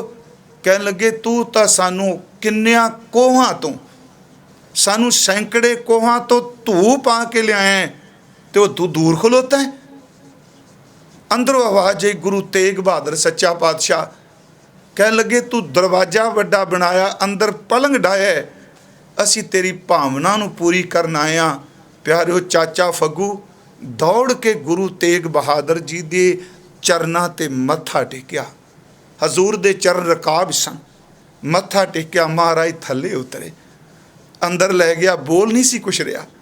ਮੈਂ ਸਿਰਫ ਆਪ ਨੂੰ ਇਸ ਕਰਕੇ ਥੋੜ੍ਹੀ ਜਿਹੀ ਉਦਾਹਰਨ, ਚਲੋ ਇਤਿਹਾਸ ਵਿੱਚੋਂ ਵੀ ਸੰਗਤ ਦੀ ਭਾਵਨਾ ਬਣੇ, ਮੈਂ ਬੇਨਤੀ ਕਰਾਂਗਾ ਗੁਰਮੁਖੋ, ਸੱਚ ਇਹ ਵੇ ਦੁਨੀਆ ਦੀਆਂ ਤਾਕਤਾਂ ਜਿਉਂਦਿਆਂ ਦਾ ਸਾਥ ਦਿੰਦੀਆਂ ਨੇ। ਮੇਰਾ ਗੁਰੂ ਨਾਨਕ ਸਾਹਿਬ ਐਸਾ ਜਦੋਂ ਸਰੀਰ ਵੀ ਸਾਥ ਛੱਡ ਜਾਏ ਉੱਥੇ ਵੀ ਸਾਥ ਦਿੰਦਾ ਹੈ। ਮਹਾਰਾਜ ਲਈ ਉਹਨੇ ਪਲੰਗ ਵਿਛਾ ਦਿੱਤਾ, ਸਤਿਗੁਰੂ ਉੱਤੇ ਬੈਠ ਗਏ। ਜਦੋਂ ਹਜ਼ੂਰ ਨੇ ਜੋੜਾ ਲਾਇਆ, ਇਤਿਹਾਸ ਕਹਿੰਦਾ ਉਹਨੇ ਸਤਿਗੁਰੂ ਦਾ ਜੋੜਾ ਆਪਣੀਆਂ ਅੱਖਾਂ ਤੇ ਲਾਇਆ, ਆਪਣੇ ਨੇਤਰਾਂ ਦੇ ਨੀਰ ਨਾਲ ਹਜ਼ੂਰ ਦੇ ਜੋੜੇ ਨੂੰ ਜਿਵੇਂ ਧੋ ਦਿੱਤਾ। ਉਨੀ ਦੇਰ ਨੂੰ ਸੰਗਤ ਆ ਗਈ, ਪਿੱਛੋਂ ਸਿੱਖ ਵੀ ਆ ਪਹੁੰਚੇ। ਮਹਾਰਾਜ ਜੀ ਨੇ ਕੋਲ ਬੈਠਿਆਂ ਕਿਹਾ, ਫੱਗੂ ਤੂੰ ਆਪਣੇ ਘਰ ਦਾ ਦਰਵਾਜ਼ਾ ਵੱਡਾ ਰੱਖਿਆ, ਇਹੀ ਭਾਵਨਾ ਤੂੰ ਸਾਡੀ ਸਿੱਖੀ ਦਾ ਥੰਬ ਹੈ। ਮਹਾਰਾਜ ਦੇਖੋ ਉੱਥੇ ਇੱਕ ਹੋਰ ਘਟਨਾ ਵਾਪਰੀ। ਮਹਾਰਾਜ ਜਿੱਦਣ ਚੱਲਣ ਲੱਗੇ, ਕਿੰਨੇ ਦਿਨ ਇਹਦੇ ਘਰ ਰਹੇ। ਜਦੋਂ ਹਜ਼ੂਰ ਚੱਲਣ ਲੱਗੇ ਤੇ ਕਹਿੰਦੇ ਆ ਚਾਚਾ ਫੱਗੋ ਨੂੰ ਕਿ ਜਿਹੜੀ ਤੂੰ ਕਾਰ ਭੇਟਾ ਸਿੱਖਾਂ ਤੋਂ ਇਕੱਠੀ ਕੀਤੀ ਉਹ ਸਾਨੂੰ ਸਾਰੀ ਦੇ ਦੇ। ਉਹਨੇ ਕੀਤਾ ਜੀ, ਜਿੰਨੀ ਸਿੱਖਾਂ ਦੀ ਕਾਰ ਭੇਟਾ ਦਾ ਮਤਲਬ ਜਿੰਨੀ ਮਾਇਆ ਸੀ ਉਹ ਮਹਾਰਾਜ ਜੀ ਦੇ ਚਰਨਾਂ 'ਚ ਭੇਟਾ ਕਰਤੀ। ਸਤਿਗੁਰੂ ਦੇਖ ਕੇ ਕਹਿੰਦੇ ਆ ਭਾਈ ਫੱਗੂ ਤੂੰ ਬੜਾ ਸਿਆਣਾ ਹੈ, ਗੁਰੂ ਦੀ ਦਿੱਤੀ ਹੋਈ ਭੇਟਾ ਨੂੰ ਲੁਕਾਈ ਦਾ ਨਹੀਂ। ਉਹ ਸੋਚੀ ਪੈ ਗਿਆ ਕਿ ਮਹਾਰਾਜ ਕਿ ਮੈਂ ਭੇਟਾ ਐਡਾ ਭਾਵਨਾ ਵਾਲਾ ਸਿੱਖ ਸ਼ਬਦ ਕਹਿਣੇ ਵੀ ਜਿਹੜੀ ਰੱਖੀ ਉਹ ਵੀ ਦੇ। ਮਹਾਰਾਜ ਮੈਂ ਕੁਝ ਰੱਖਿਆ ਨਹੀਂ। ਕਹਿੰਦਾ ਸਤਿਗੁਰੂ ਜੋ ਪਹਿਲਾਂ ਇਕੱਠਾ ਹੋਇਆ ਮੈਂ ਉਹ ਹੁੰਡੀ ਕਰਕੇ ਪਹੁੰਚਾਉਂਦਾ ਰਿਹਾ, ਆ ਮੇਰੇ ਕੋਲ ਘਰ ਪਏ ਸਨ, ਇਹ ਮੈਂ ਦੇ ਦਿੱਤੇ। ਸਤਿਗੁਰੂ ਕਹਿੰਦੇ ਆ ਭਾਈ ਫੱਗੋ ਚੇਤੇ ਕਰ ਤੇਰੇ ਘਰ 'ਚ ਸਾਡੀ ਇੱਕ ਹੋਰ ਵੀ ਭੇਟਾ ਹੈ। ਬਸ ਇਹ ਗੱਲ ਸੁਣਦਿਆਂ ਸਾਰ ਭਾਈ ਫੱਗੂ ਬਸ ਅੰਦਰੋਂ ਵਹਿ ਤੁਰਿਆ, ਚਰਨ ਪਕੜ ਕੇ ਕਹਿੰਦਾ ਸਤਿਗੁਰੂ ਤੇਰਾ ਕੋਟਾਨ ਕੋਟ ਸ਼ੁਕਰ। ਸਿੱਖ ਪੁੱਛਦੇ ਦੇਖਦੇ ਨੇ ਕਿਹੜੀ ਭੇਟਾ। ਕਹਿੰਦਾ ਦਾਤਾ ਆ ਜਿਹੜੀ ਬੇਰੀ ਹੈ ਇਸ ਨਾਲ ਲੱਗੇ ਬੇਰ, ਇਹ ਵੀ ਤੇਰੀ ਭੇਟਾ ਮੈਂ ਸਾਂਭ ਕੇ ਰੱਖੀ, ਮੈਨੂੰ ਭੁੱਲ ਗਿਆ ਸੀ। ਮਹਾਰਾਜ ਕਹਿੰਦੇ ਨੇ ਭਾਈ ਫੱਗੋ ਦੱਸ ਸਾਰੀ ਸਾਖੀ ਸੰਗਤ ਨੂੰ। ਉਹਨੇ ਫਿਰ ਦੱਸਿਆ, ਕਹਿੰਦਾ ਸੰਗਤ ਜੀ ਮੈਂ ਸਿੱਖਾਂ ਦੇ ਘਰਾਂ 'ਚ ਅਗਰਾਈ ਕਰਨ ਜਾਂਦਾ ਸਾਂ ਭੇਟਾ ਲੈਣ। ਇੱਕ ਸਿੱਖ ਦੇ ਘਰ ਗਿਆ, ਉਹ ਮਾਈਕ ਪੱਖੋਂ ਧਨ ਪੱਖੋਂ ਕੋਈ ਅਮੀਰ ਨਹੀਂ ਸੀ ਤੇ ਮੈਂ ਉਹਦੇ ਘਰ ਦਰਵਾਜ਼ਾ ਖੜਕਾ ਕੇ ਬੇਨਤੀ ਕੀਤੀ ਮੈਂ ਗੁਰੂ ਕੀ ਕਾਰ ਭੇਟਾ ਲੈਣ ਆਇਆ ਕਿ ਤੁਸੀਂ ਮੈਨੂੰ ਦੇ ਦਿਓ। ਕਹਿੰਦੇ ਉਸ ਦੀ ਸਿੱਖਣੀ ਝਾੜੂ ਲਾ ਰਹੀ ਸੀ। ਉਹ ਕਹਿੰਦੀ ਇਹ ਸਿੱਖ ਘਰ ਨਹੀਂ। ਕਹਿੰਦਾ ਮੈਂ ਕਿਹਾ ਵੀ ਜੇ ਉਹ ਘਰ ਨਹੀਂ ਤੁਸੀਂ ਕੋਈ ਦੇ ਦਿਓ। ਕਹਿੰਦੇ ਉਹ ਕਹਿਣ ਲੱਗੀ ਸਾਡੇ ਕੋਲ ਤਾਂ ਕੁਛ ਵੀ ਨਹੀਂ, ਕੀ ਤੈਨੂੰ ਦਈਏ ਰੋਟੀ ਮੁਸ਼ਕਲ ਨਾਲ। ਫਿਰ ਦੁਬਾਰਾ ਆਇਓ ਜਦੋਂ ਸਿੱਖ ਆਏਗਾ। ਕਹਿੰਦੇ ਨੇ ਸਤਿਗੁਰੂ ਮੈਂ ਉਹਨੂੰ ਕਹਿ ਦਿੱਤਾ ਬੀਬਾ ਜੋ ਤੇਰੇ ਕੋਲ ਹੈ ਉਹ ਹੀ ਦੇ ਦੇ। ਕਹਿੰਦੇ ਉਸੇ ਵਕਤ ਤੋਂ ਝਾੜੂ ਲਾ ਕੇ ਜਿਹੜਾ ਕੂੜਾ ਇਕੱਠਾ ਕੀਤਾ ਸੀ ਕਹਿਣ ਲੱਗੀ ਆ ਝੋਲੀ ਕਰ, ਮੈਂ ਕੂੜਾ ਤੇਰੀ ਝੋਲੀ 'ਚ ਪਾ ਦਿੰਦੀ ਹਾਂ। ਇਹ ਇਤਿਹਾਸ ਹੈ, ਮੈਂ ਬੇਨਤੀ ਕਰਾਂਗਾ। ਕਹਿੰਦਾ ਮੈਂ ਉਹ ਪਵਾ ਕੇ ਲੈ ਆਇਆ। ਜਦੋਂ ਘਰ ਆ ਕੇ ਮੈਂ ਉਸ ਕੂੜੇ ਨੂੰ ਉਸ ਮਿੱਟੀ ਨੂੰ ਦੇਖਿਆ ਉਹਦੇ ਵਿੱਚ ਇੱਕ ਬੇਰ ਦੀ ਗਿਟਕ ਸੀ। ਮੈਂ ਭੇਟਾ ਸਮਝ ਕੇ ਆ ਇੱਥੇ ਬੀਜ ਦਿੱਤੀ। ਸਤਿਗੁਰੂ ਆ ਬੇਰੀ ਉਸੇ ਬੇਰ ਦੀ ਗਿਟਕ ਵਿੱਚੋਂ ਨਿਕਲੀ ਹੈ।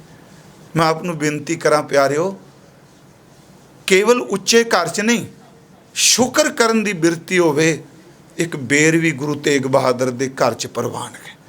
ਸਤਿਗੁਰੂ ਗੁਰੂ ਤੇਗ ਬਹਾਦਰ ਸਾਹਿਬ ਜੀ ਇਸ ਗੱਲ 'ਤੇ ਜ਼ੋਰ ਦੇ ਰਹੇ ਆ ਕਿ ਜਿਸ ਪਰਮਾਤਮਾ ਨੇ ਤਨ ਧਨ ਜੇ ਤੋ ਕਉ ਦਿਓ, ਜਿਸ ਪਰਮਾਤਮਾ ਨੇ ਤਨ ਦਿੱਤਾ ਤੈਨੂੰ ਧਨ ਦਿੱਤਾ ਤਾਂ ਸਿਓ ਨਿਖੋ ਨਾ ਕੀਨ, ਦੇਣ ਵਾਲੇ ਨੂੰ ਮੁਹੱਬਤ ਹੀ ਨਹੀਂ ਕੀਤੀ।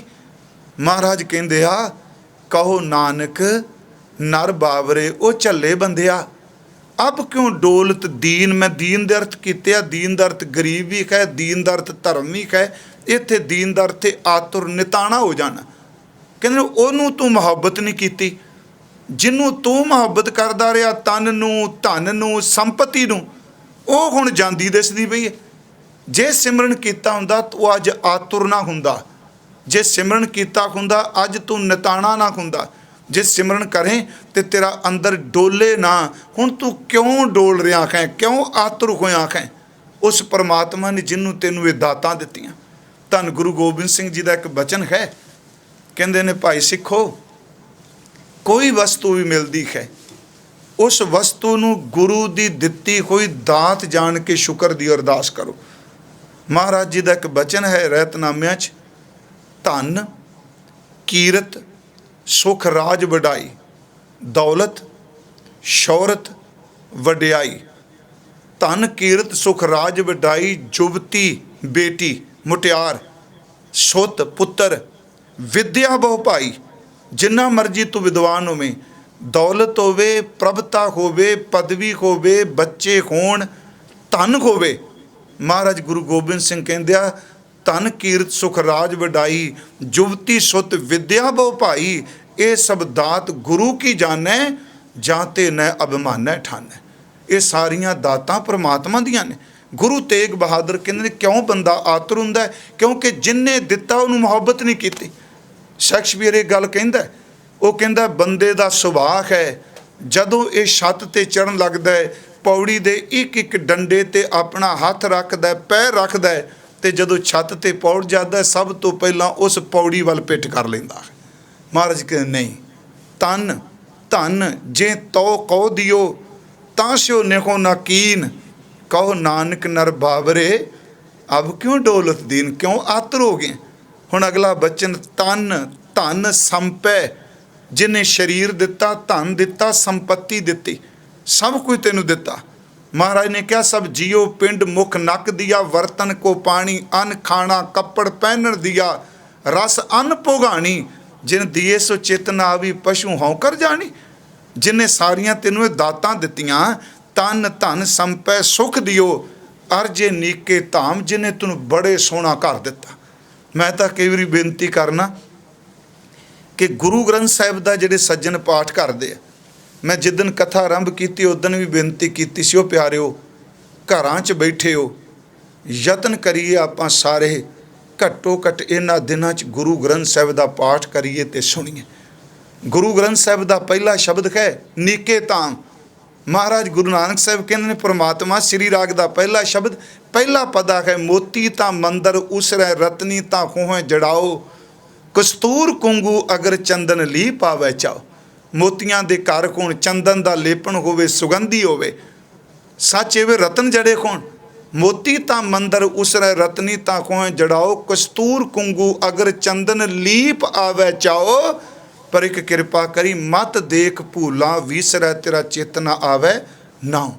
ਤੈਨੂੰ ਮੈਂ ਭੁੱਲ ਨਾ ਜਾਵਾਂ। ਸਤਿਗੁਰੂ ਕਹਿੰਦੇ ਨੇ ਭਾਈ ਆਹ ਕੰਮ ਕਰ, ਤਨ ਧਨ ਸੰਪੈ ਸੁਖ ਦਿਓ, ਦੌਲਤ ਸਰੀਰ ਸੰਪत्ति ਔਰ ਅਤੇ ਜੇ ਨੀਕੇ ਧਾਮ, ਜਿਸ ਨੇ ਸੋਹਣਾ ਘਰ ਦਿੱਤੇ, ਕਹੋ ਨਾਨਕ ਸੁਣ ਰੇ ਮਨਾ। ਕਹਿੰਦੇ ਮੇਰੇ ਮਨਾ ਤੂੰ ਸੁਣ, ਸਿਮਰਤ ਕਾਹੇ ਨਾ ਰਾਮ, ਤੂੰ ਉਸ ਪਰਮਾਤਮਾ ਨੂੰ ਕਿਉਂ ਨਹੀਂ ਸਿਮਰਦਾ, ਕਿਉਂ ਨਹੀਂ ਯਾਦ ਕਰਦਾ ਜਿਹੜਾ ਸਾਰੀਆਂ ਥਾਵਾਂ 'ਤੇ ਰਮਿਆ ਹੈ। ਅੱਜ ਦੋ ਸ਼ਲੋਕਾਂ ਦਾ ਤਤ ਭਾਵ ਸਿਰਫ ਇੰਨਾ ਪਿਆਰਿਓ, ਜਿਸ ਪਰਮਾਤਮਾ ਨੇ ਦਾਤ ਦਿੱਤੀ ਹੈ ਨਾ, ਬਸ ਉਹਦਾ ਵਾਰ-ਵਾਰ ਸ਼ੁਕਰ ਕਰੀ ਜਾਈਏ, ਉਹਦੇ ਸ਼ੁਕਰਾਨੇ ਵਿੱਚ ਉਹਦੀਆਂ ਦਿੱਤੀਆਂ ਦਾਤਾਂ ਦਾ ਸ਼ੁਕਰ ਕਰੀਏ। ਇੰਨੀਆਂ ਕੁ ਬੇਨਤੀਆਂ ਪ੍ਰਵਾਨ ਕਰਨੀਆਂ ਮੇਰੇ ਤੋਂ ਬੋਲਦਿਆਂ ਲਫ਼ਜ਼ ਤੋਂ ਲਫ਼ਜ਼ ਬੇਅੰਤ ਭੁੱਲਾਂ ਹੋਈਆਂ ਨੇ। ਆਪ ਦੇਸ਼ ਪ੍ਰਦੇਸ਼ ਵਿੱਚ ਲੱਖਾਂ ਦੀ ਗਿਣਤੀ ਵਿੱਚ ਜੋ ਰਿਪੋਰਟ ਆ ਰਹੀ ਹੈ, ਸਰਵਣ ਕਰ ਰਹੇ ਹੋ ਰੋਜ਼। ਸਤਿਗੁਰੂ ਕਿਰਪਾ ਕਰੇ ਸਾਨੂੰ ਸਭ ਨੂੰ ਅੰਦਰ ਦਾ ਟਿਕਾ, ਸਿਮਰਨ ਭਜਨ ਬੰਦਗੀ ਤੇ ਗੁਰਸਿੱਖੀ ਦੀ ਦਾਤ ਬਖਸ਼ੇ। ਇੰਨੀਆਂ ਕੁ ਬੇਨਤੀਆਂ ਪ੍ਰਵਾਨ ਕਰਨੀਆਂ। ਸਾਰੇ ਅਰਦਾਸ ਕਰੀਏ ਜੀ, ਸਭੇ ਜੀ ਸੰਭਾਲ ਆਪਣੀ ਮਿਹਰ ਕਰ, ਅੰਨ ਪਾਣੀ ਮੁੱਚ ਉਪਾਏ, ਦੁੱਖ ਦਾਲਦ ਭੰਨ ਧਰ, ਅਰਦਾਸ ਸੁਣੀ ਦਾਤਾਰ, ਹੋਈ ਸਿਸ਼ਟ ਠਰ, ਲੇਵੋ ਕੰਠ ਲਗਾਏ, ਅਪਦਾ ਸਭ ਹਰ, ਨਾਨਕ ਨਾਮ ਧਿਆਏ, ਪ੍ਰਭ ਕਾ ਸਫਲ ਕਰ। ਵਾਹਿਗੁਰੂ ਜੀ ਕਾ ਖਾਲਸਾ, ਵਾਹਿਗੁਰੂ ਜੀ ਕੀ ਫਤਿਹ।